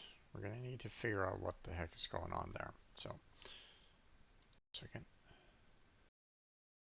get my music back up and running. Okay. Um, and before anyone asks, no, I cannot play the music. Twitch and YouTube are problems when it comes to, um, playing copyrighted music. So now, as I've kind of discussed about that in the past, I could try to find some uncopyrighted music out there. Matter of fact, that there's been some individuals that have kind of contacted me. Um, I think his name is Rev Raps, is the Twitter account. Um, I believe he's tried to advertise to me that he wouldn't copyright strike me, which I mean could totally be the case. Could totally be the case. Here's the problem though. It's not a it's not a outright guarantee though. Okay, like if he was to like sign a record deal with some company out there, they're gonna want money coming in to them from his music. So while he might be having no problems with you know not being um, not having any kind of copyright right now, that doesn't necessarily guarantee that later. Okay, I'm waiting for the day where Twitch and YouTube actually gets better at handling that. You know, instead of giving the full, um, you know, the entire amount of money um, for a YouTube video, all the ad revenue and whatnot, directly to the copyright holder. Um, and I have no problem with it. Just, you know, bear that in mind, okay? I have no problem giving the artists and the companies that promote them their money, their due, okay, when it comes to that, okay? Um, they have every right to it, okay? Um, because they made the music, the art, so on and so forth, right? Okay. Um, they should be getting, a percentage of the money. But that's the thing, a percentage, okay? Like, you go to any kind of radio station, for example, okay? They are broadcasting all these songs and the like, and these record companies aren't taking all their money from these radio stations, okay? They're not saying to these radio stations, hey, you got all this ad revenue from all these people that are, paying you money to put ads on the radio. We want all that money.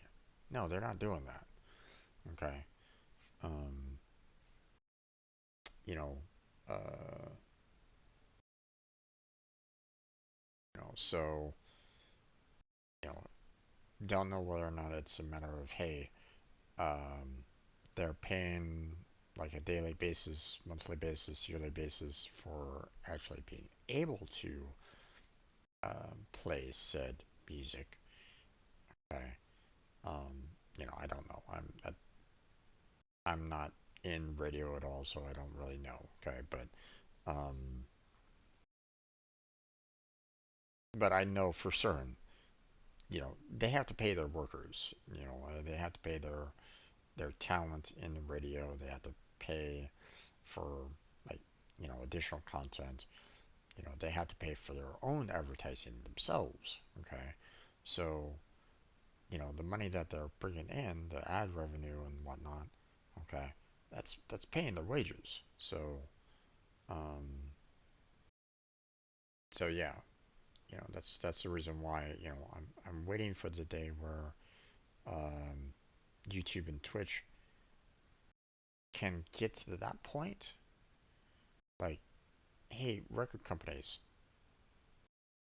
allow allow the content creators to play the music, get a percentage of the ad revenue whenever they do play said music, and give the content creators, you know, like, hey, take 25% off, the ad revenue for the content creators, give it to the music played or something, or you know, like every song played during a particular video, take a like 1% per song or something along those lines. Well, maybe not that much, um,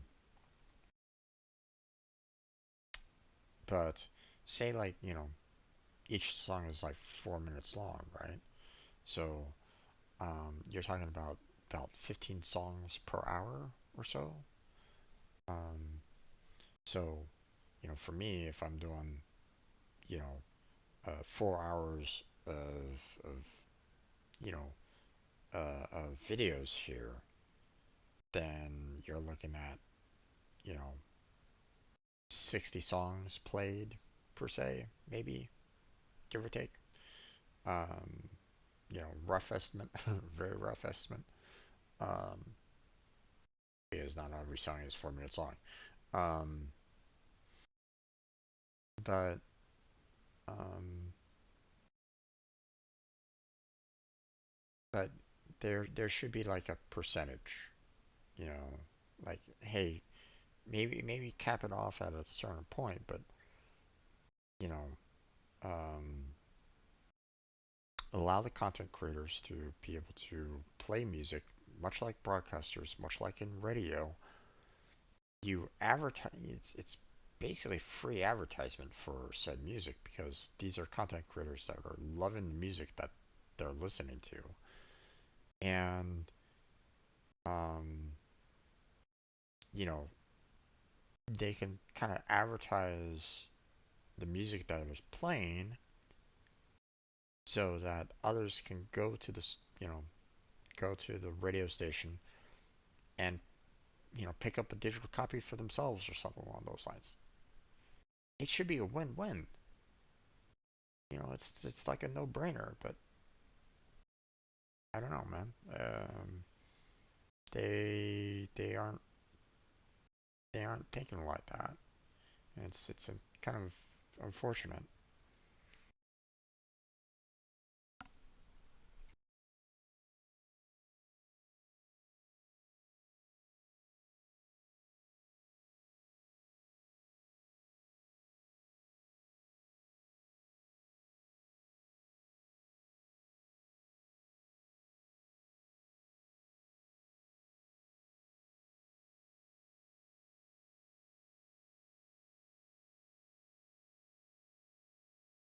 Okay, let's fix this because we're obviously having some problems with that. So, um,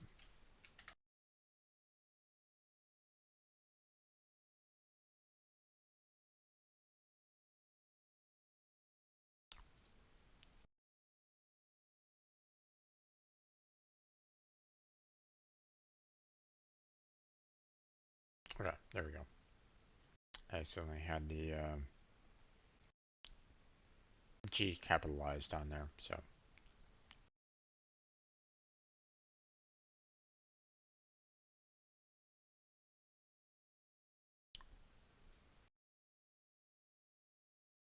Okay.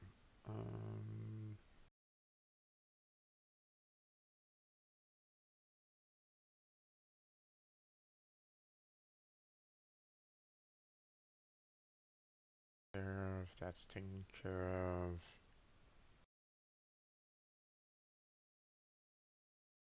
Don't need to worry about those.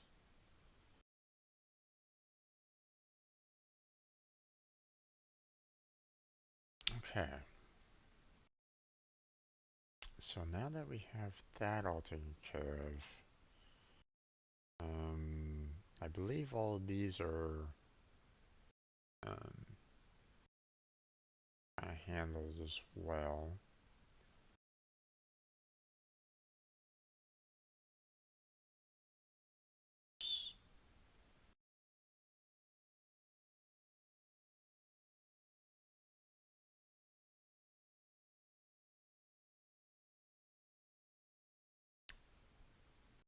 Hmm.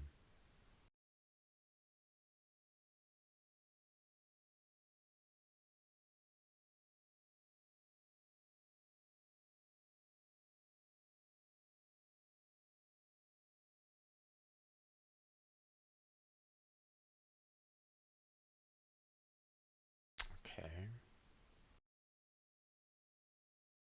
Um,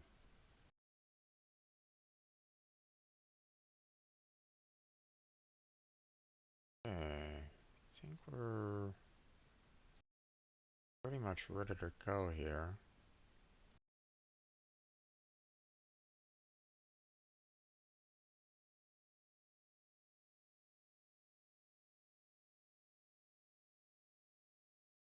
But not quite. Not quite.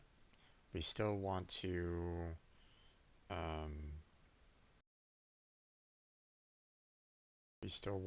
handle the um, the initialization of these. So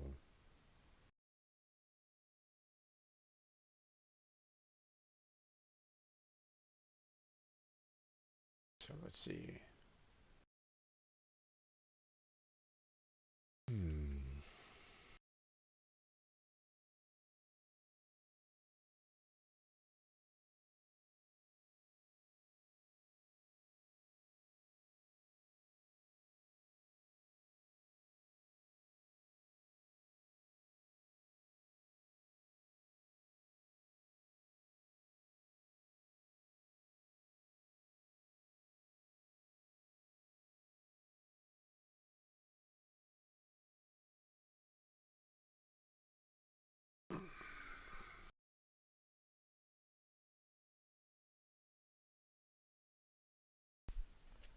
Let's get some water here.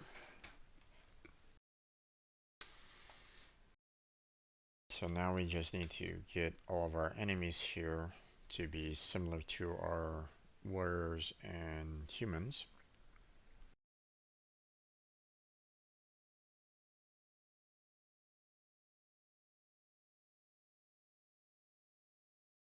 And we'll be able to add these, add them in.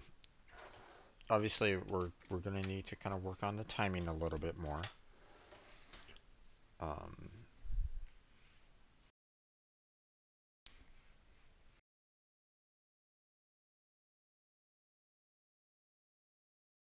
Matter of fact,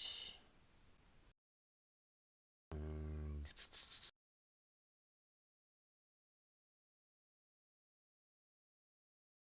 see.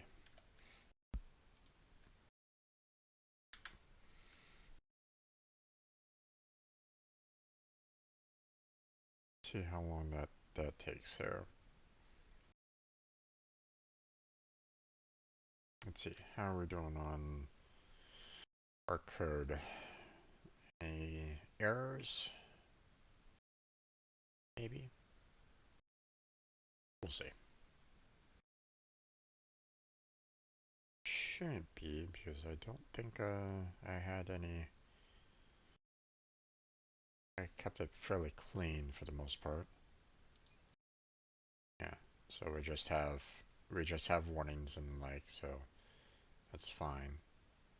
Um,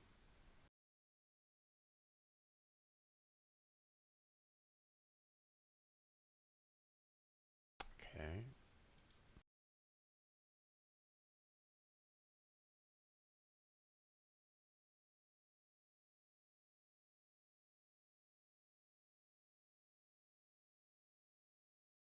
See, are we gonna have any kind of major issue here?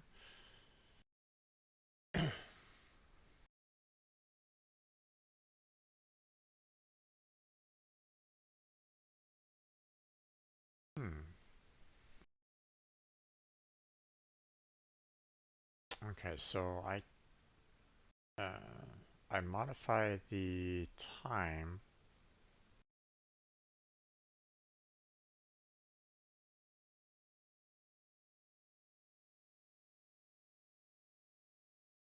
and it's taking its time trying to spawn in even the first human. Oh, see, that's a problem right there.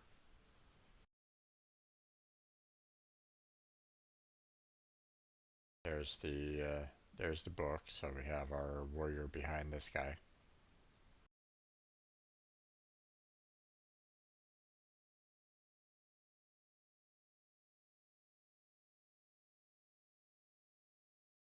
Hmm.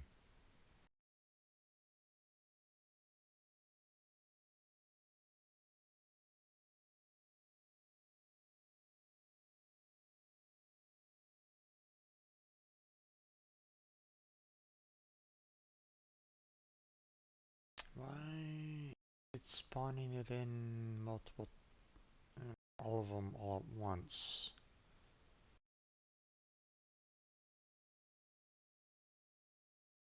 Hmm.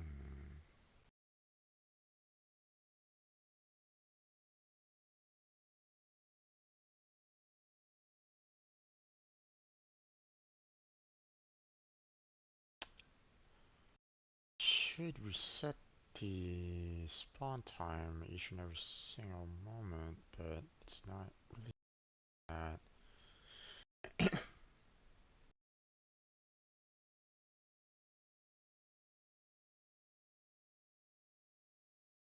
Hmm.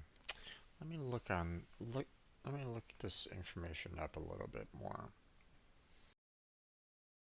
The whole wait for seconds, because um, the the number, um, it waited 50 seconds, and then it spawned everything, and that's not what I wanted it to do. I wanted to wait for 50 seconds, do it once, wait another 50 seconds, do it again. So so there's a slight problem with that. So Unity 3D, wait for seconds.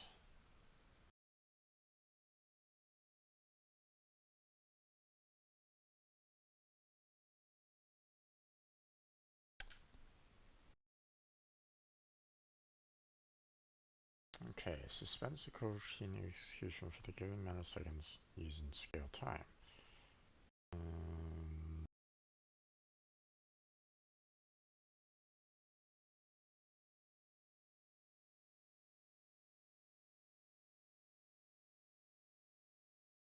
fine.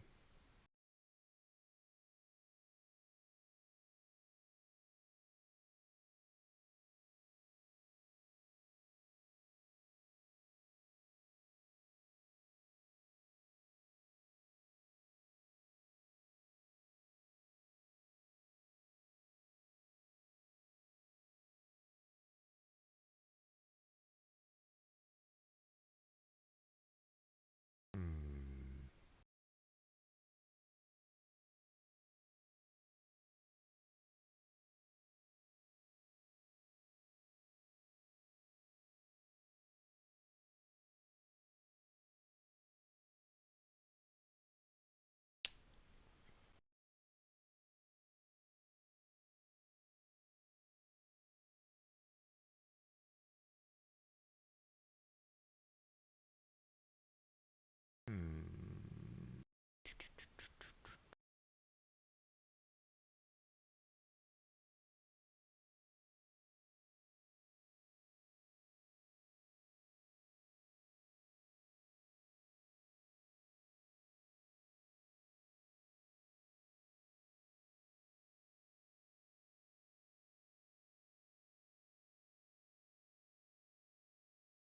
Hmm.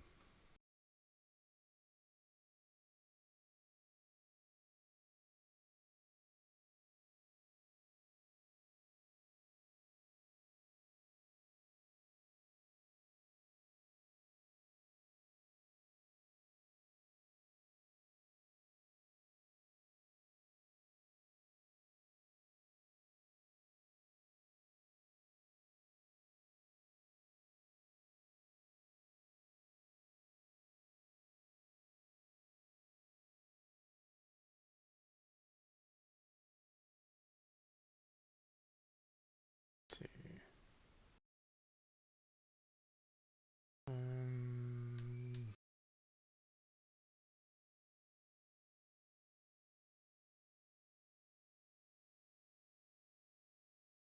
let's see.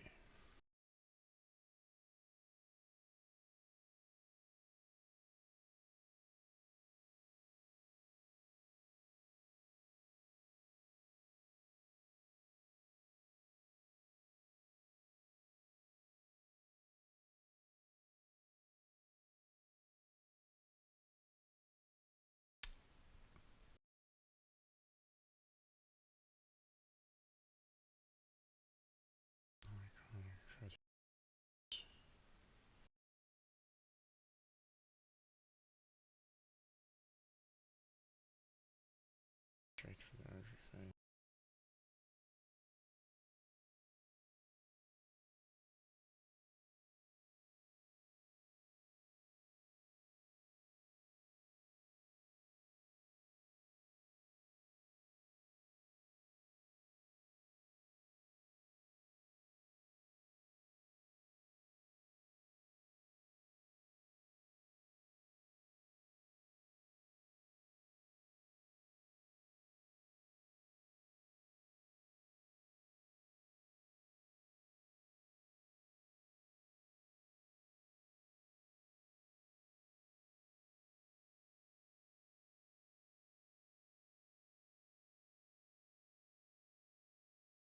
Just kind of ran off the rails there.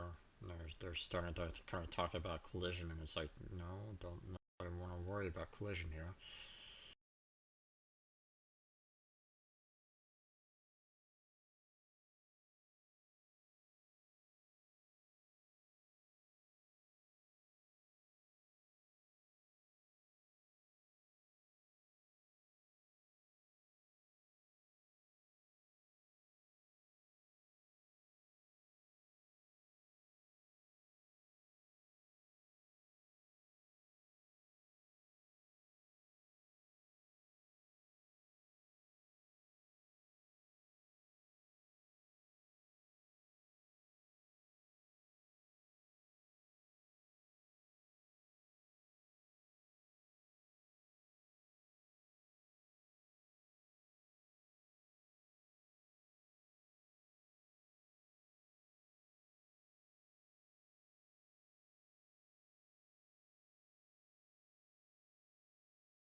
I'm gonna call the coroutine 1, so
Okay.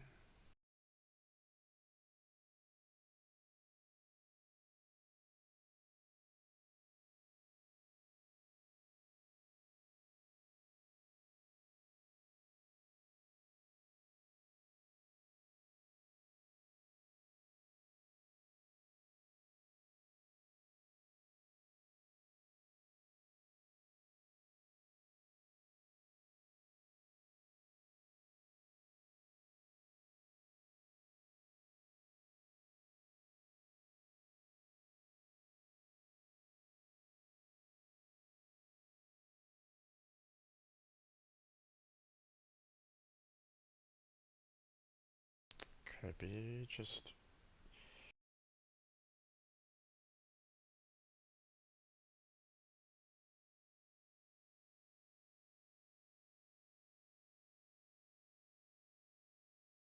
could it be that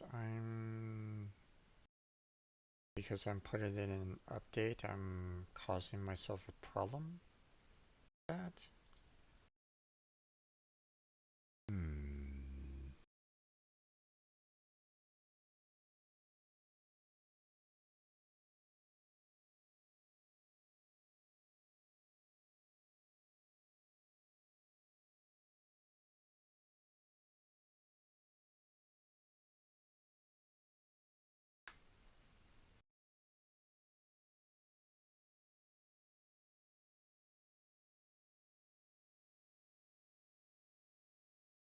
I put it here.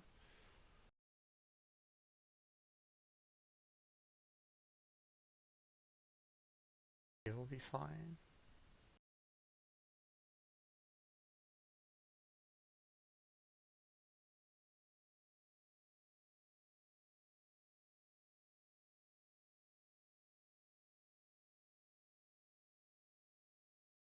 Let's try.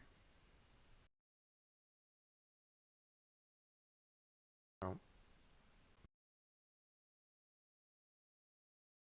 oh, that didn't work.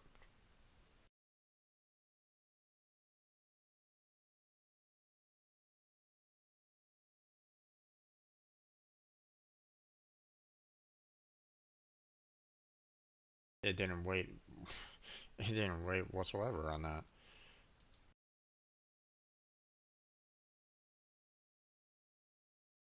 Oh, well, that's probably because I didn't have the values. Try that.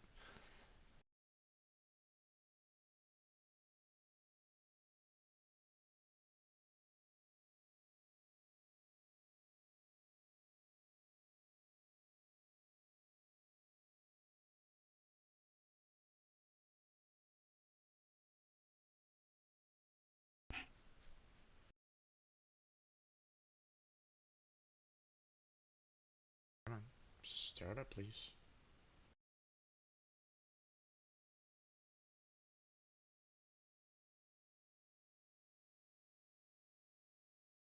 Okay, it's taking longer, which is good.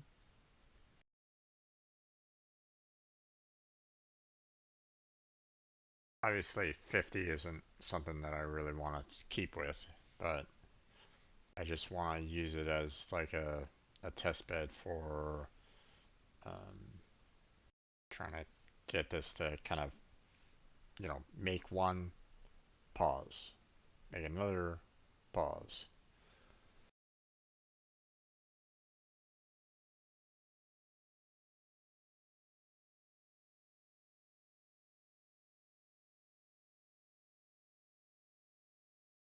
See, the fact that it's making all of them all at once is a problem. So,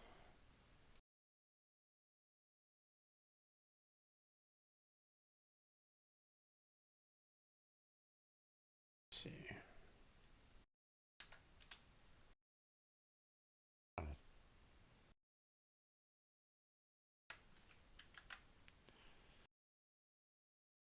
up there a little bit. Um,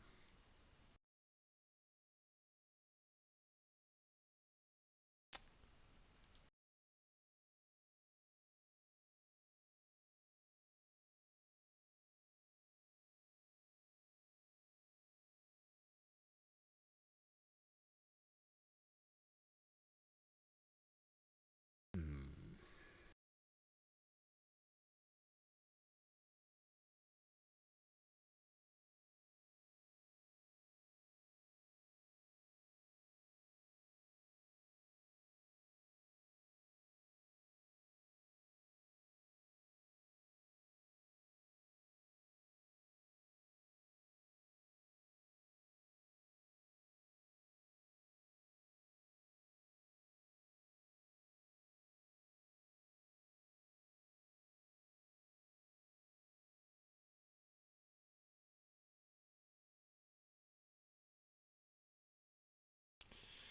Um,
hmm. All units. Seconds.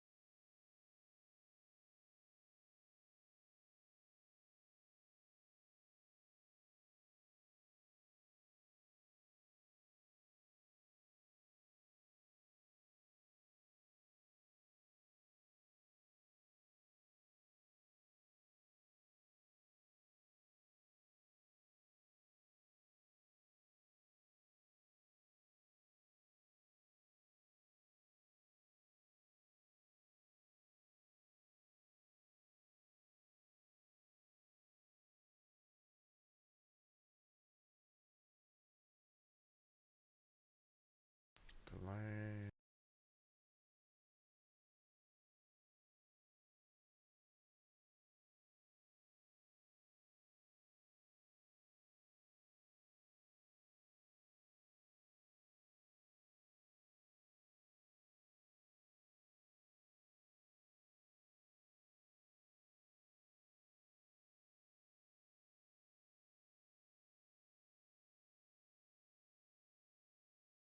Hmm.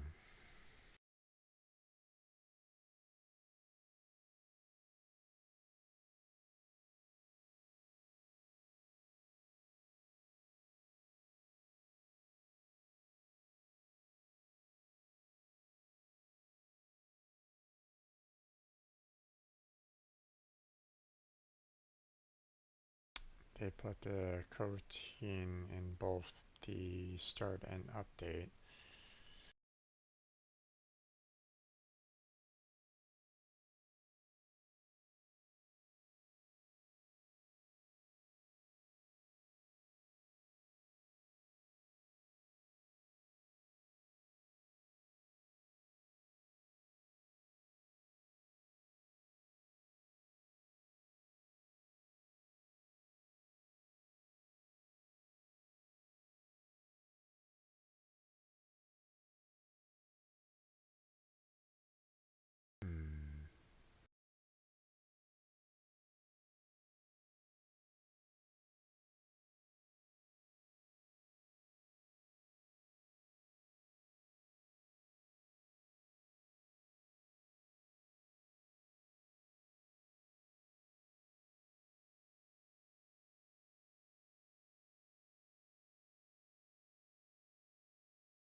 see.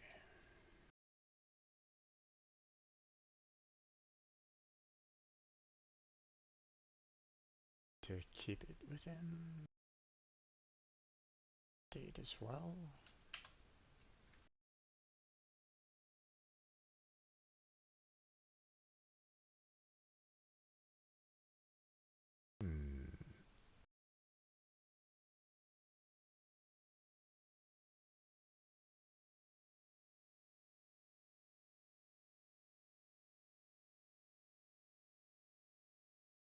See.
There should be, it should be hitting this multiple time, it should be hitting this multiple times and waiting each and every single time. So, for example, it will do this once.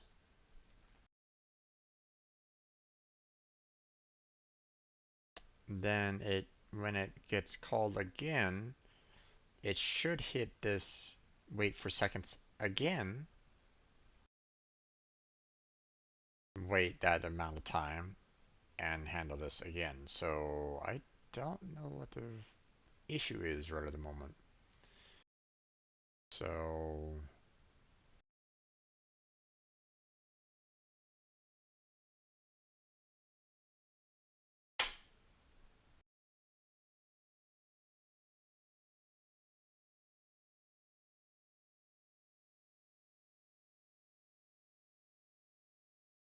see, it spawns all of them all at once. That's not correct.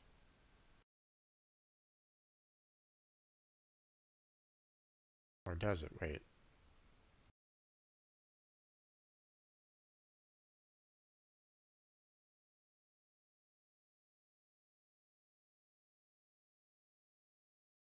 No, it's there. I see the pale.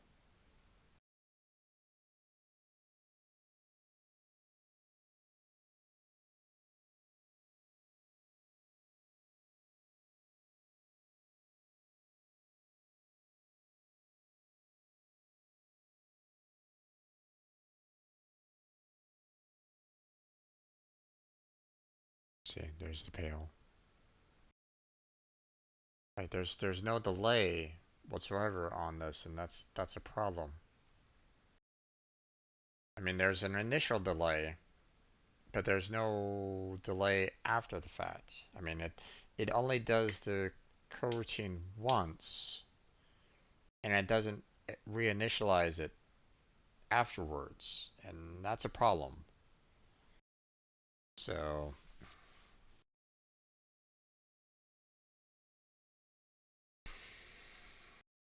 hmm,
Let's see.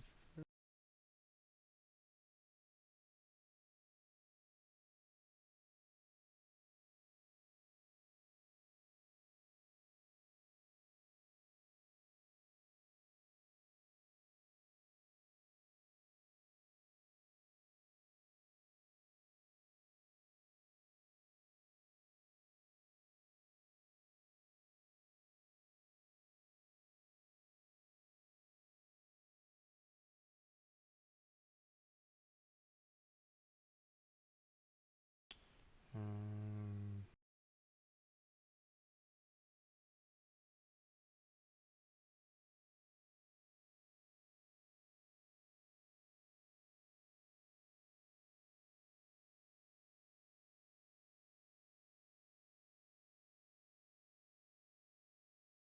let's run independent from the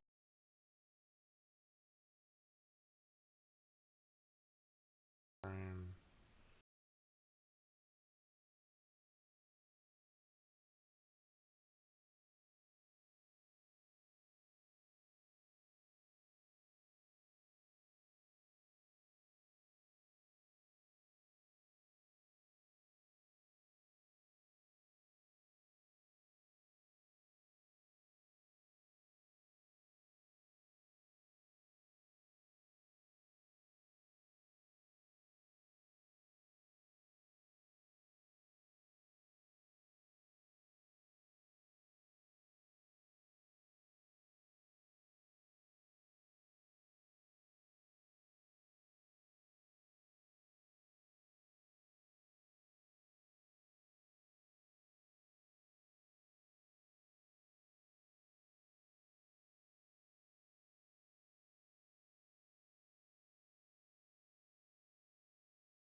Okay.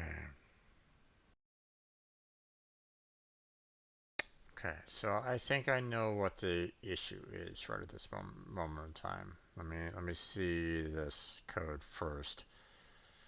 Um,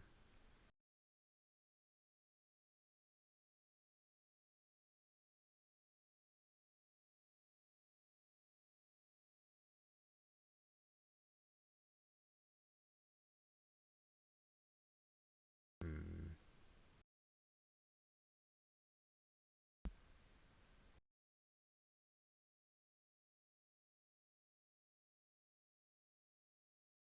all right, that didn't do.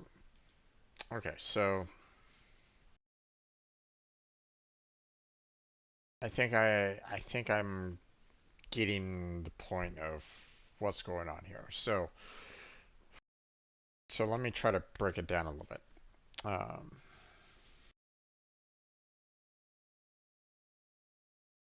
so they're spawning back to back to back. Okay, so that's a problem. To make sure that I stop that, right?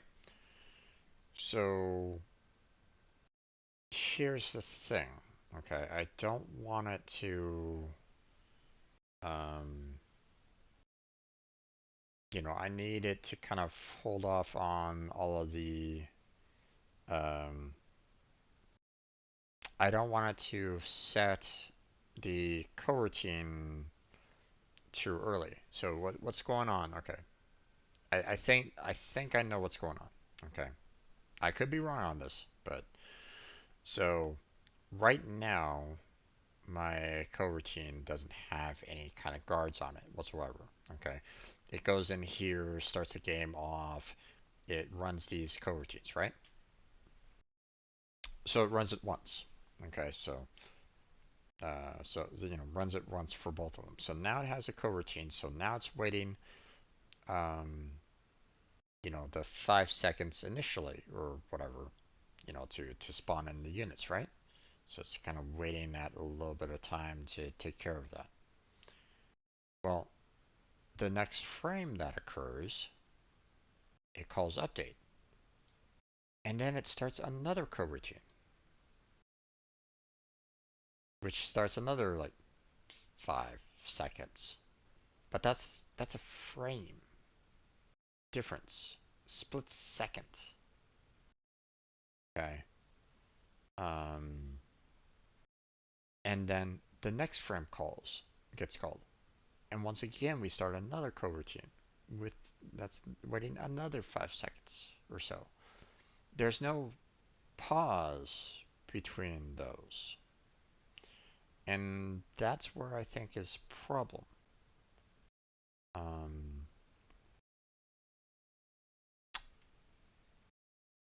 so what I think I'm gonna need to do, um, let's see. Let's see if I actually have any kind of boolean that I can use here to work with me here.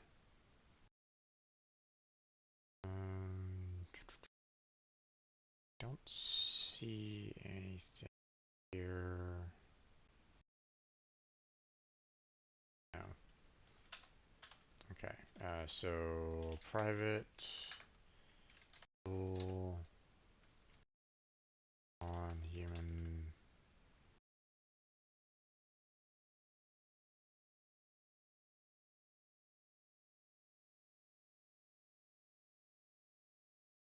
Let's see. Timed on human. Let's see.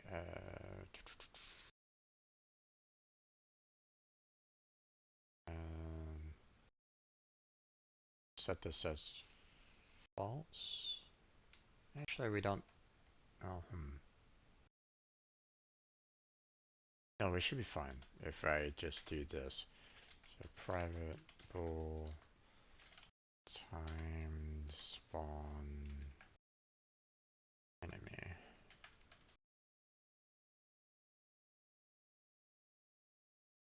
Okay, so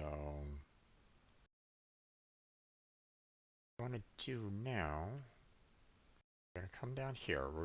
We're gonna initially start up the coroutines here. And then down here, we're gonna have an if statement. Gonna handle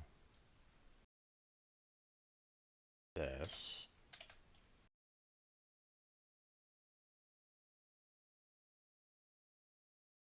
So let's see. There's that.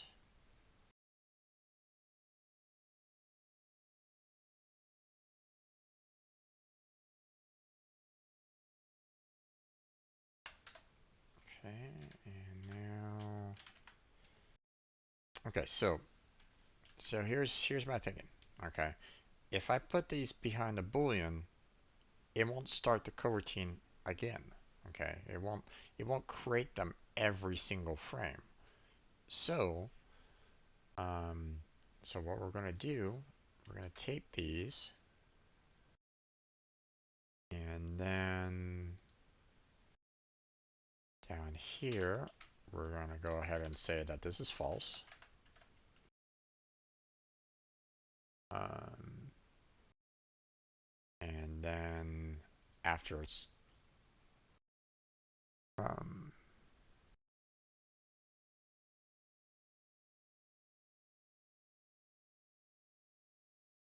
let's see, hold on. Um,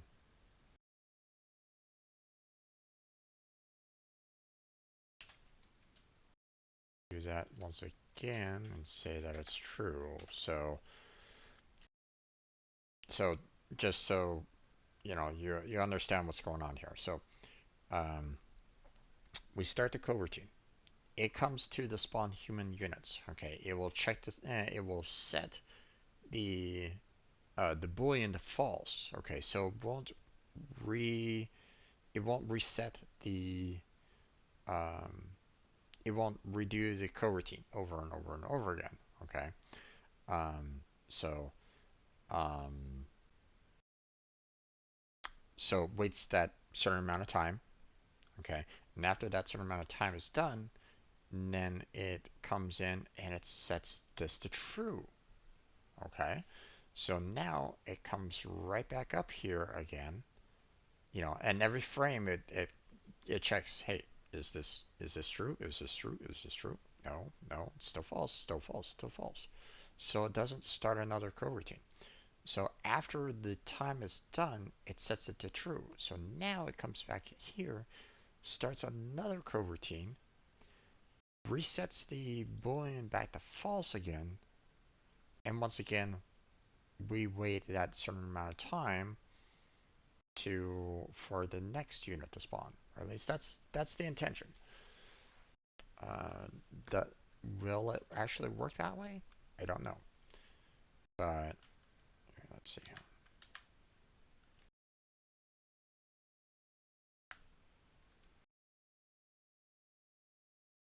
But we can definitely see if we can get this to work for us here.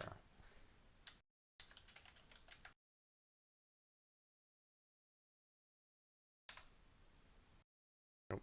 Wait. There we go. Okay, so I think that was the problem. So let's see whether or not it actually works. If our little solution kind of works for us here. So let's try.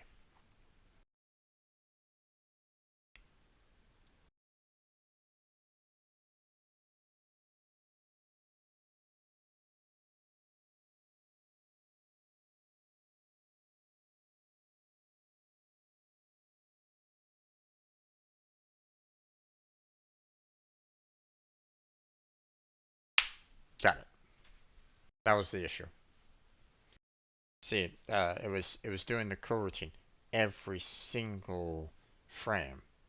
So my eyes couldn't see it, but everything was being generated, you know, the next frame. So I could barely see it, but that's what was happening. It was generating, those two together, okay, and then the next frame it generated the next character after that. So, and that was the problem. The coroutines kept on being generated over and over and over and over again. So I kept on having like multiple threads being created every single time to generate said human characters, but it wasn't. There was no. Uh, you know, I was still having some kind of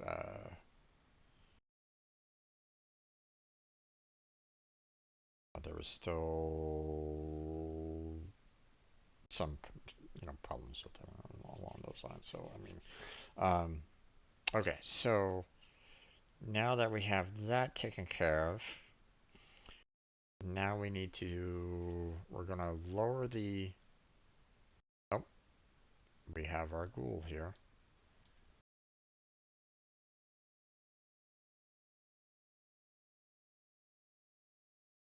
So that's a problem. Not only did it not spawn in the right spot, but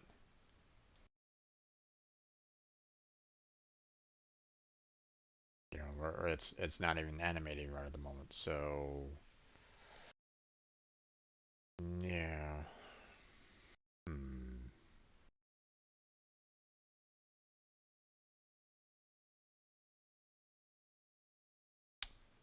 But at the same time, while these might be like popping in right now, which I'm still gonna have to kind of um, fix a little bit because I mean, we don't necessarily want multiple characters being generated here.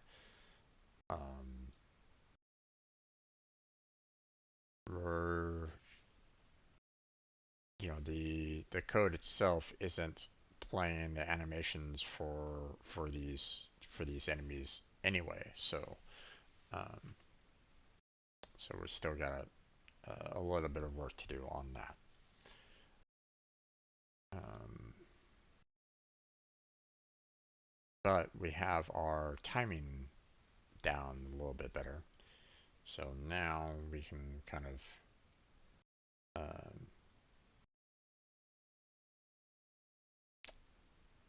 now we can just kind of go, okay, let's go ahead and kind of cut this down to like a little bit more of a manageable time here, and so we'll have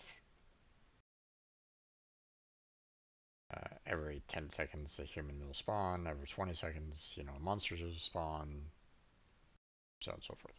So I could set it to um, having a larger delay. Um,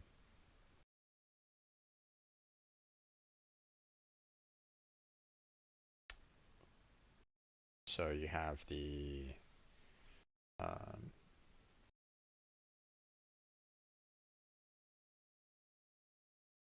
I could kind of set it for um, a starting value initially, and then after that first spawn happens, then have it set for a shorter time. So, um, that's something that we can kind of work out, fiddle around with the balancing and all that. So, not something that I actually have to do right now, but so we'll go ahead and kind of wait on that for the time being. Um, so let's go ahead and stop this.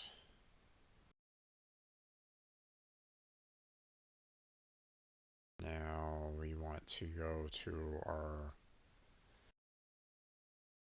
ghouls and ghosts, and we're gonna start on building our you know,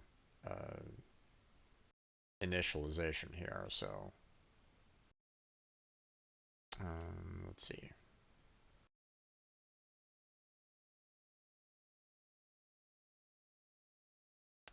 Okay, hold on. Let's go back down to spawn enemy units.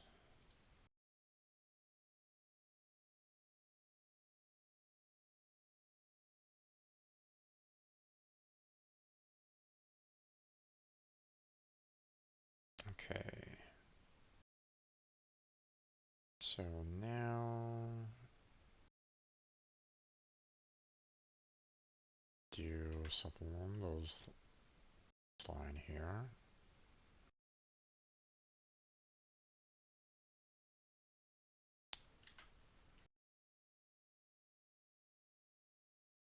Okay.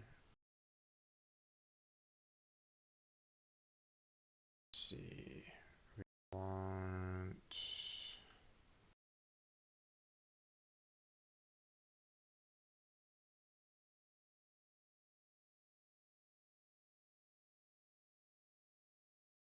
and we'll go ahead and put that up there so it uses the old ID number.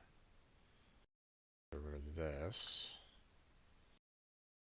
Let's see. And now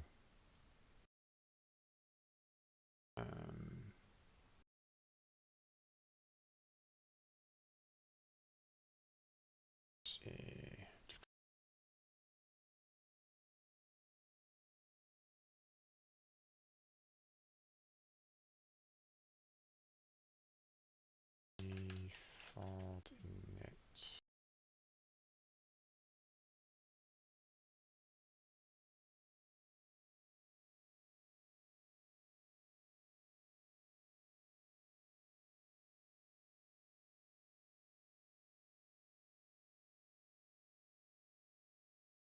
Then let's see.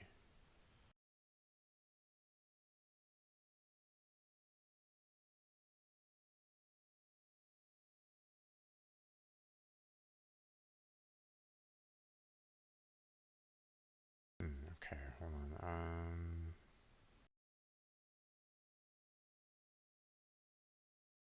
Just gonna add down there. There we go.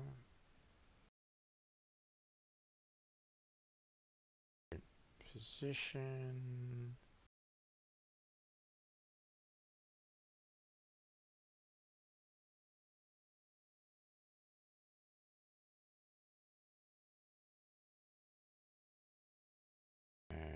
So now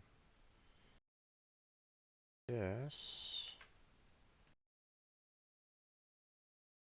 that down here will replace that.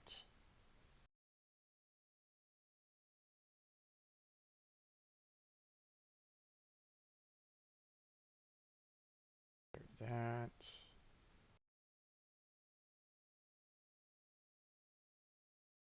Okay.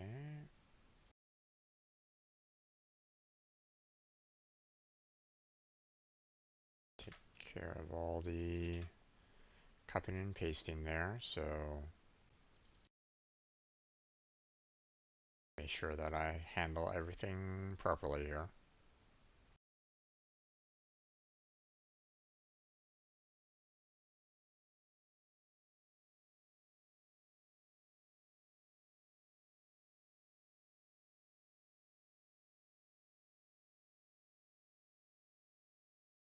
Okay, don't need that.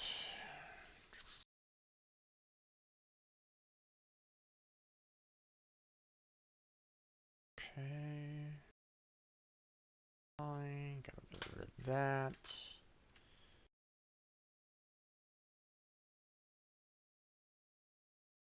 Okay. Good. That. Place those. Grab you. Place these. Grab you. Replace this guy. Don't need this anymore. Don't need this anymore. Here we go. Okay, so now we have the default init that we need to take care of on this. So um,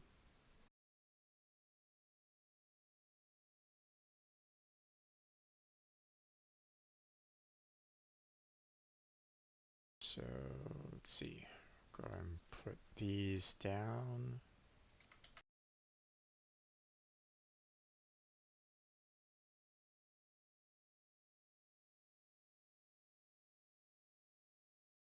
And there we go.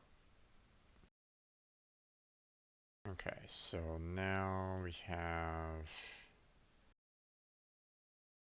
let's see, start off with the ghouls first. Don't need to worry about any of this information. We can get rid of it. Don't need it. And with all this, don't need it. Don't need it. Save early, save often. Okay. Now,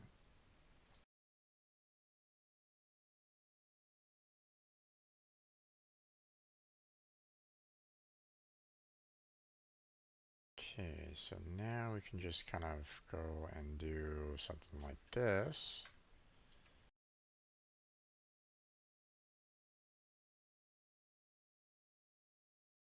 Let's see, and now,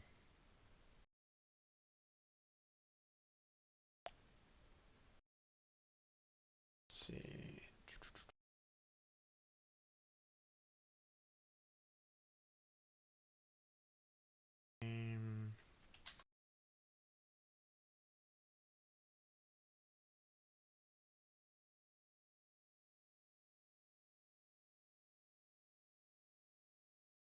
Okay, don't think I really need the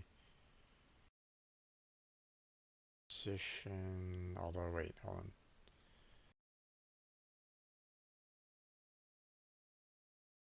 Still want to set it up here. Right, so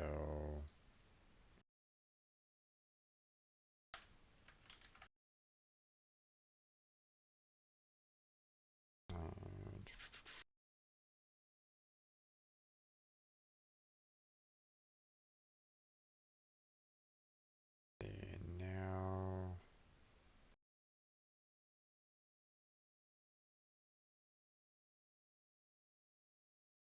the private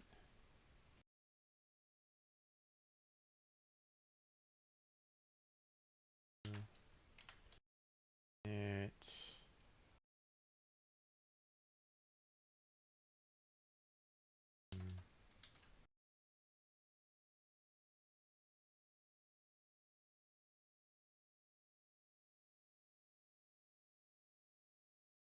Oh, it's just a regular vector too, not vector.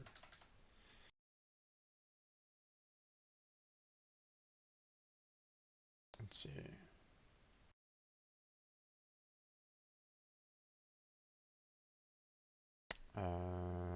Hit points. Okay.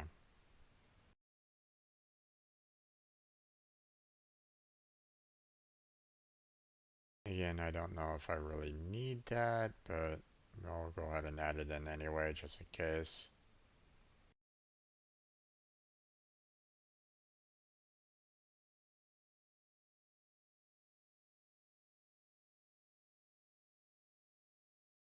Okay.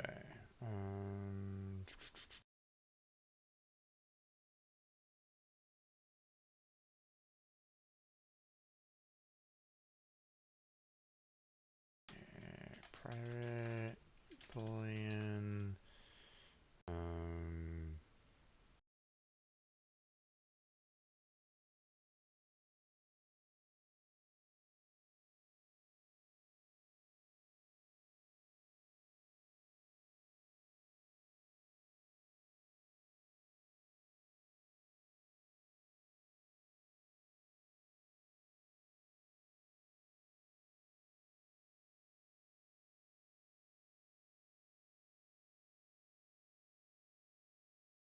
Okay, so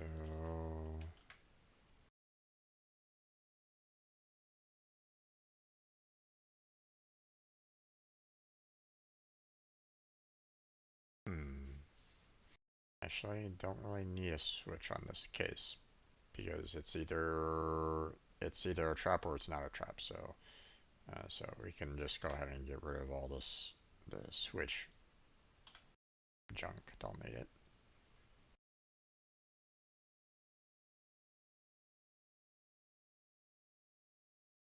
Yeah. Okay, so if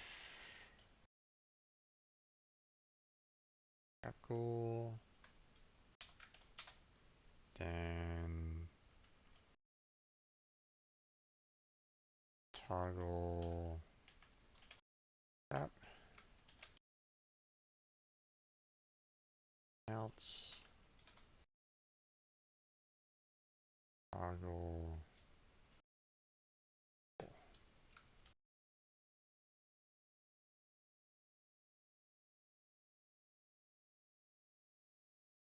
So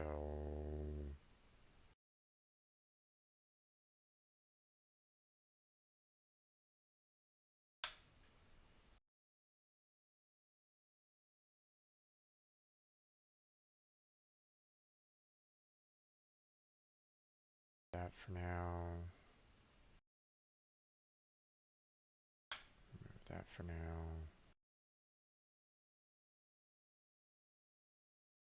Keep it fairly clean here. Okay, now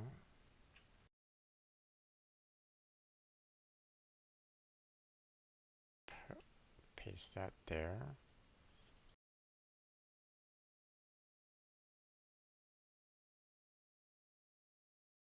Let's see.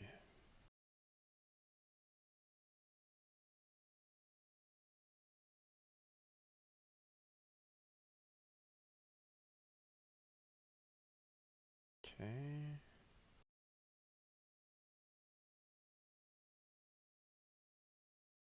Ghost class is called.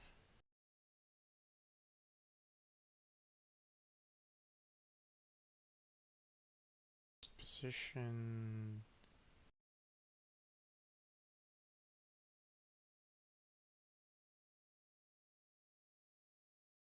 Ghost.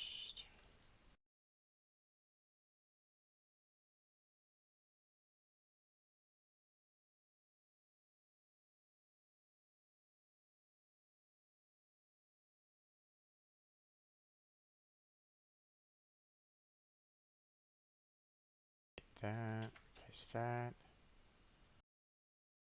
Okay, so now kind of wish that there was a way to say, hey, construct a private of this, but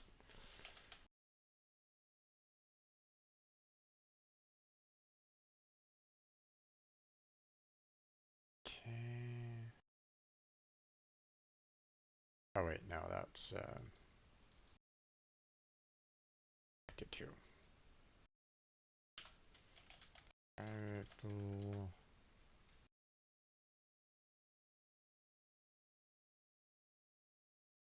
Truck ghost. There we go. And now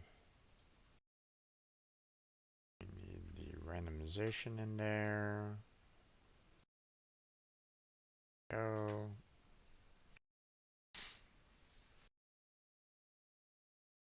Add that in. And grab both of those. Add those in.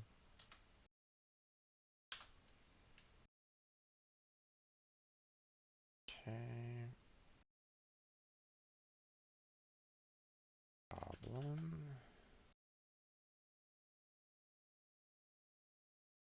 Goblin. Let's see.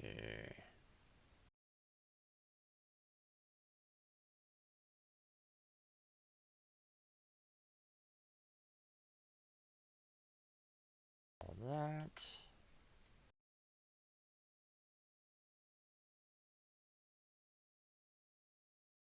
Just making sure that the toggles are fine. Seeing that I've missed the fact that the ghost was incorrect on that part. So, which is probably going to be the same with this one. Yeah, it is. So,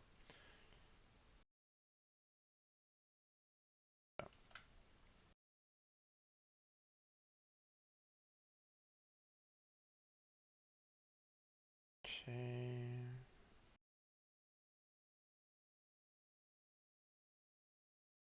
Position. Add goblin.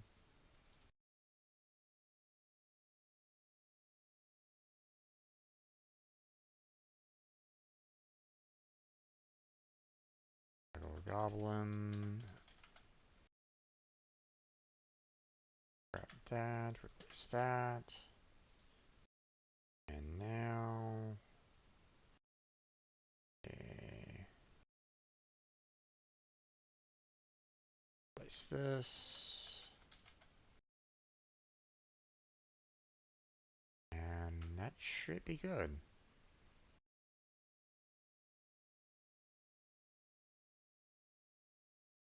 You know, the class constructor isn't used at all right at the moment, so and it's probably never going to be used. So, um,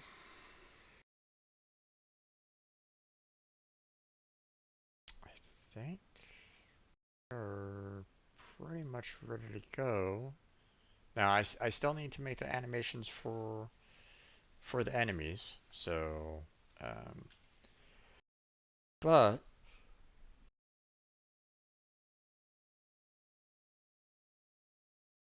it's looking like we're getting to a point where um, we may be able to kind of get these working properly right at the moment. So let's see.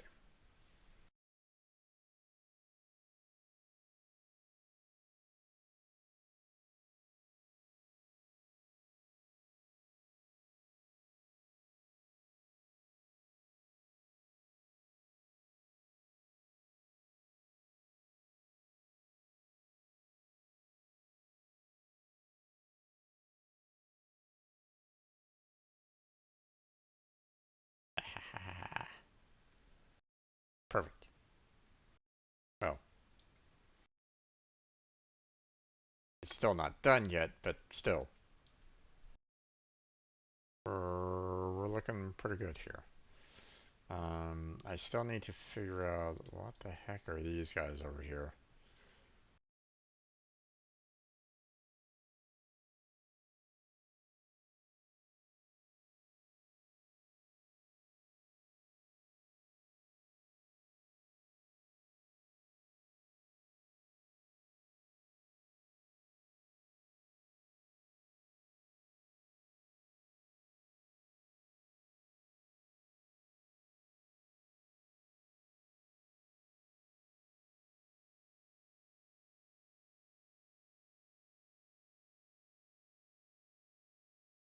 Gotcha. Okay, so if I take those out, then it should be fine. So, matter of fact, don't really need these anymore. So,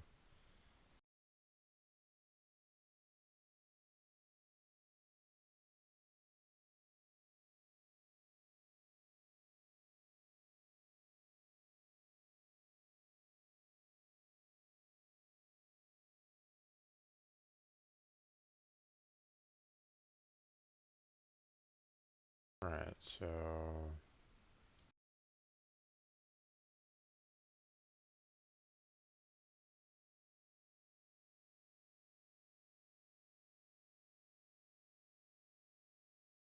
get rid of that.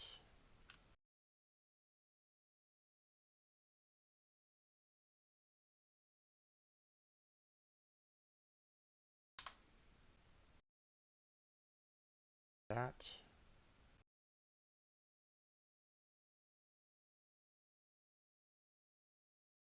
Okay. Hunter, get rid of that.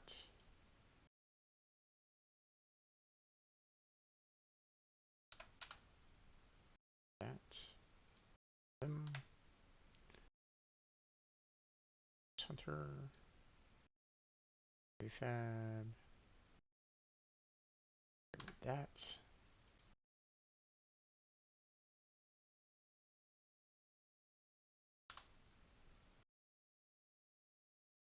Get rid of that.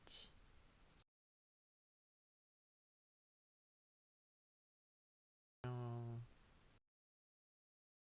That one.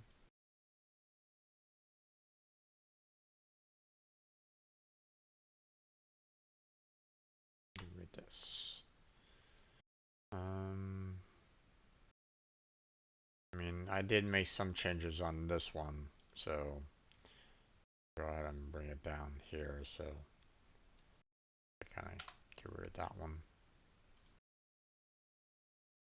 Again, I don't have any kind of drawings for this one or um, animations for it just yet, um, so I would need to really kind of work on that.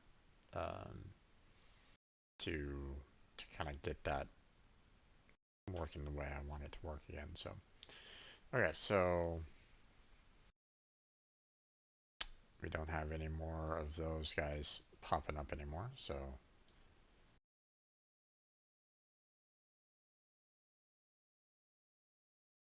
just kind of doing a wide view here so that I can kind of keep an eye on um,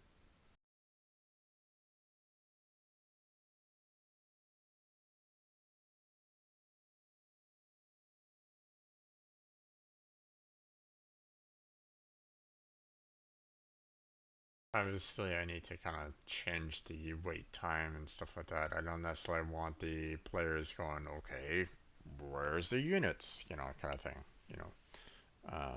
But I mean, I don't. I can worry about that a little bit later. Oh, hello.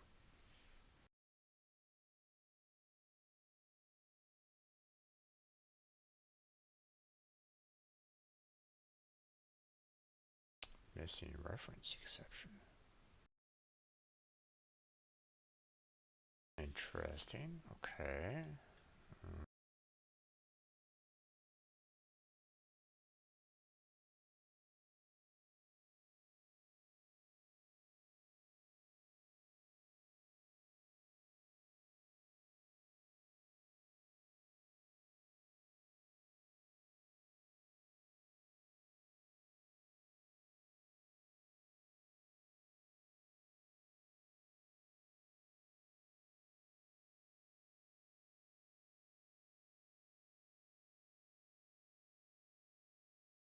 That's a problem.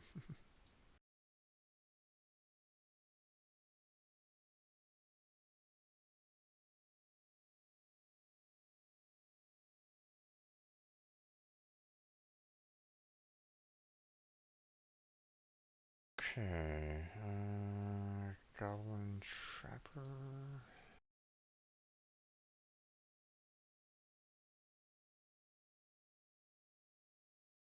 There we go. Save that. Try this again.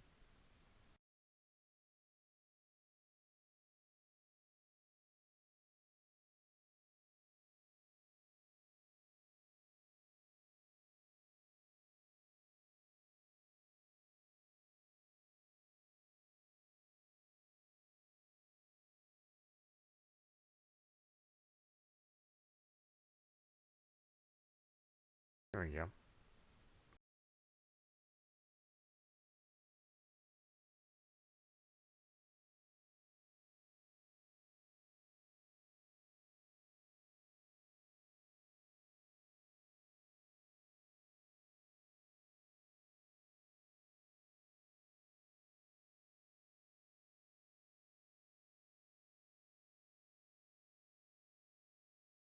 Okay. So, now that we have all that taken care of, now we can work on getting the animations for the ghouls, ghosts, and goblins taken care of. So, and we can go ahead and fix, um, fix the animations there. So now, then we'll have the ghouls kind of coming in and, spawning correctly and add, animation correctly. It's just,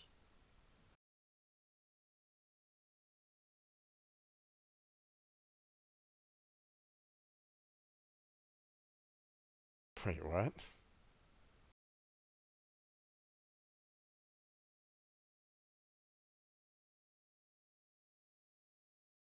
Sorry, I just saw like a little news article here.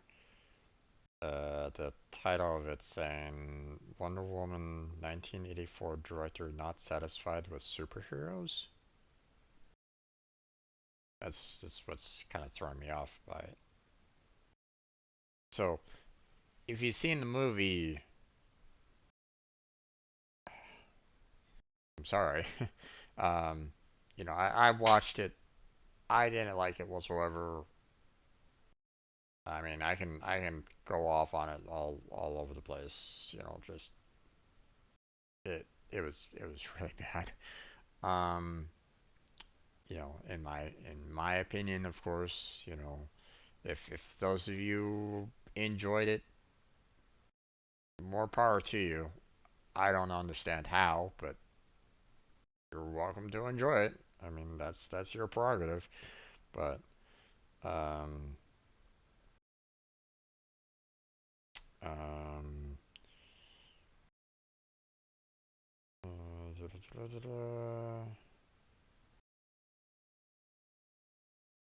who directed recently expressed your views about superhero movies. Um, there needed to be more variety in superhero movies.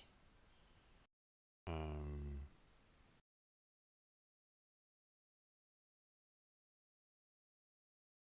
I think we need more variety in superhero movies, not less. They are the grand metaphors of our times. Why not use them for it, particularly as a way to reach the next generation of heroes?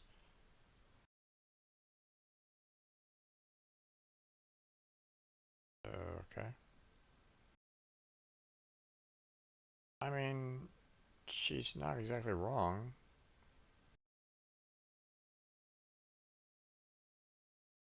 You know, you definitely want to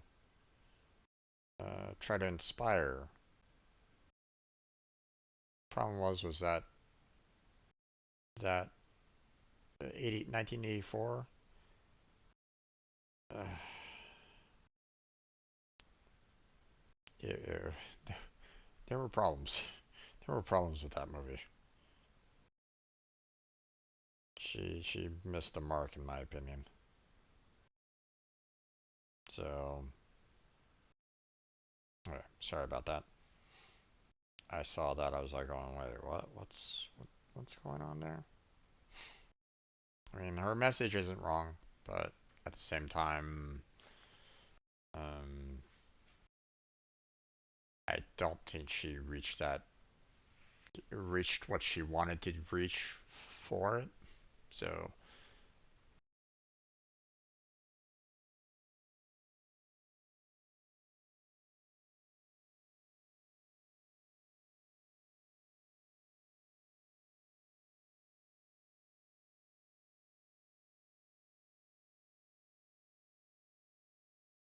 okay. I think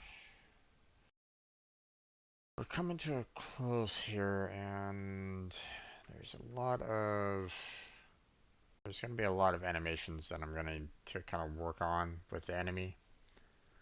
Um, Trying to get them all kind of ironed out. I don't want to necessarily start on them right away. Otherwise, I'm going to get to a point and just go, okay, where did I leave off? So, um, matter of fact, I set this up before to just kind of keep myself, an idea as to, hey, here's all these animations and like all kind of being worked on. So all these are done, but we still haven't yet to, work on the enemy animations and like so. So I think I'm gonna go ahead and call it here, call it a little early. I mean it's 15 minutes early, so I mean, but next week I think that's what we're gonna do. We're gonna work on our animations for all of our enemies. Get these working properly within Unity. Then we're gonna reset the board to the maximum, um, back to its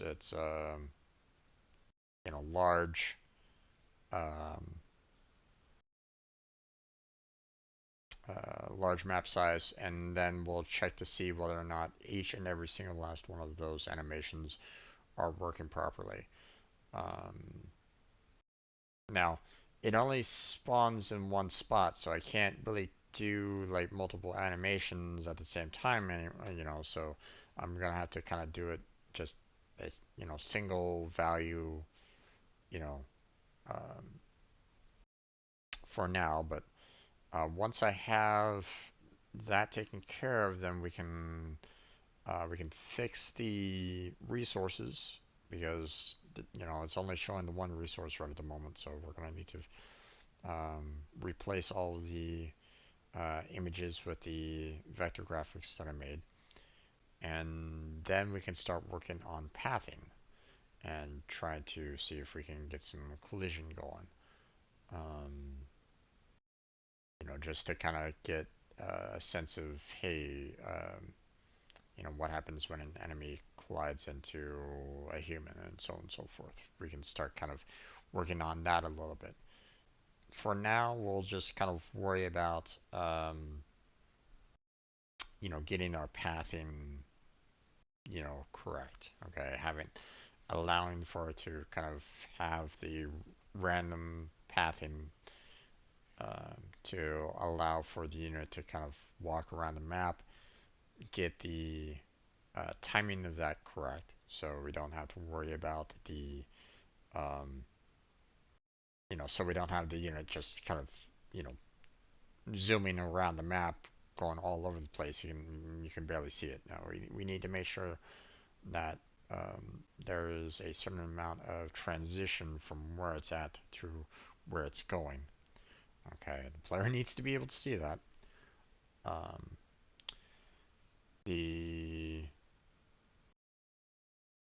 Then we're gonna need to start working on um, resource collection after that. Having the workers go out to specific resource and start trying to collect some of the materials there. So we're going to need to have it path to a certain location. Okay. So we're going to have to kind of say, you know, uh, is there a particular resource in within line of sight? No. Okay. We need to go look for it.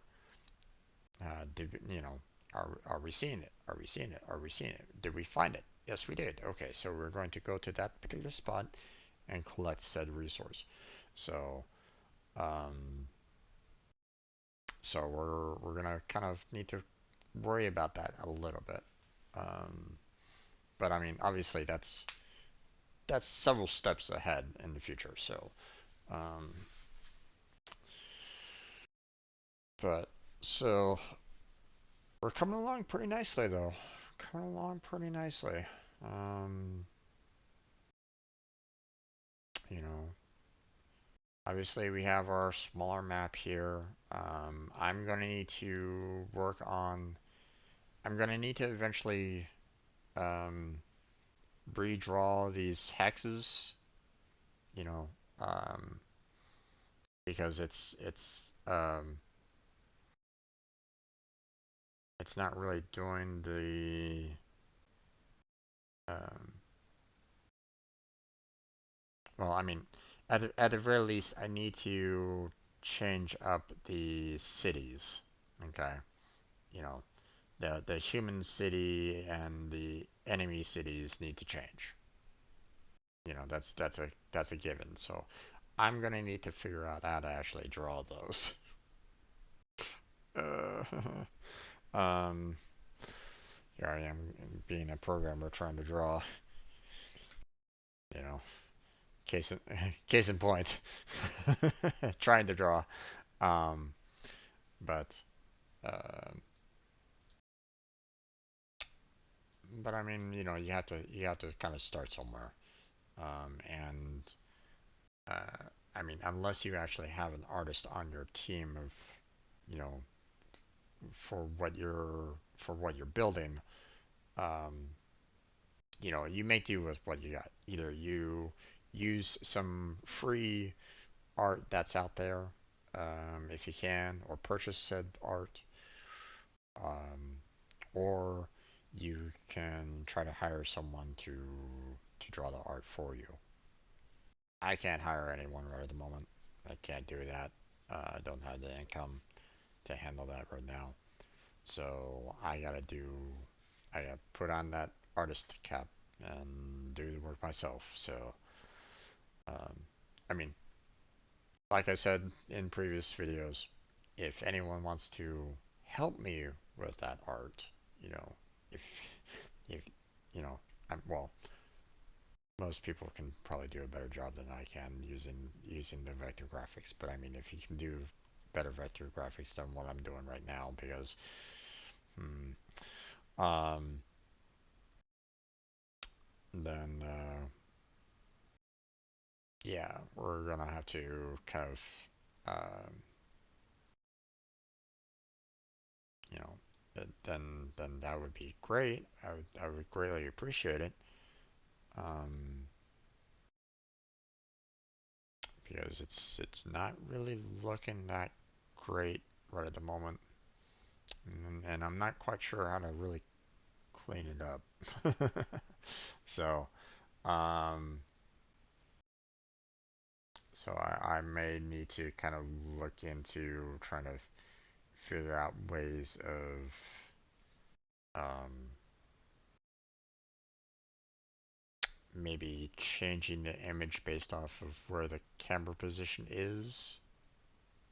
You know, having a more streamlined version, maybe the farther away the camera is, maybe. You know, I don't know. Um, I'm kind of speculating right at the moment, but I mean, if the player moves out their camera this far, which you know I do want to do because um, you know I want them to be able to see a good portion of the map at the very least. Um, then that means that um, the units themselves, the agents themselves, are going to be looking pretty bad from a distance. So I don't know. We'll have to kind of cross that bridge whenever we get there, I guess. Um, but for the time being, we're just kind of we're gonna continue kind of working on the gameplay for the most part. So, but that's where we're gonna go ahead and close on out for tonight. Um, so yeah, all these videos, all these streams are eventually uploaded to my YouTube channel. So feel free to check that out if you like. Got a link down below for that. I also have links to my Discord, my Patreon, and my Twitter account down below on my Twitch channel, as well as in the description of my YouTube videos. So if you're interested in any of those, feel free to check those out. Um, I have a schedule of everything that I do on this channel down below on my Twitch About page. So if you're curious as to what I do during the week, you know, the games that I play during the week, as well as these coding streams that I do every Sunday, feel free to stop on by during any one of those particular days. I do stream daily from 2 to 6 p.m. PST. So just stop on by during that window of time. Say hi in the chat if you want, or don't. It's perfectly fine if you just want to lurk. Either way is fine. Um, I'm just happy that you know you folks stop on in and join me as I continue having some fun with the games or my coding streams. So either way. Um, Thank you for joining me. I appreciate it. Jedi, thank you for stopping by again. Dirty, thank you for stopping on by. And CMOS, once again, thank you for stopping by. Appreciate when you guys stop on in, say hi. So hopefully I'll see you all next time. But that's where we're gonna go ahead and close it down. So thank you very much for watching. I appreciate it. Hopefully I'll catch you next time. But until then, have a good night. Stay healthy, stay safe. I'll catch you strangers next time.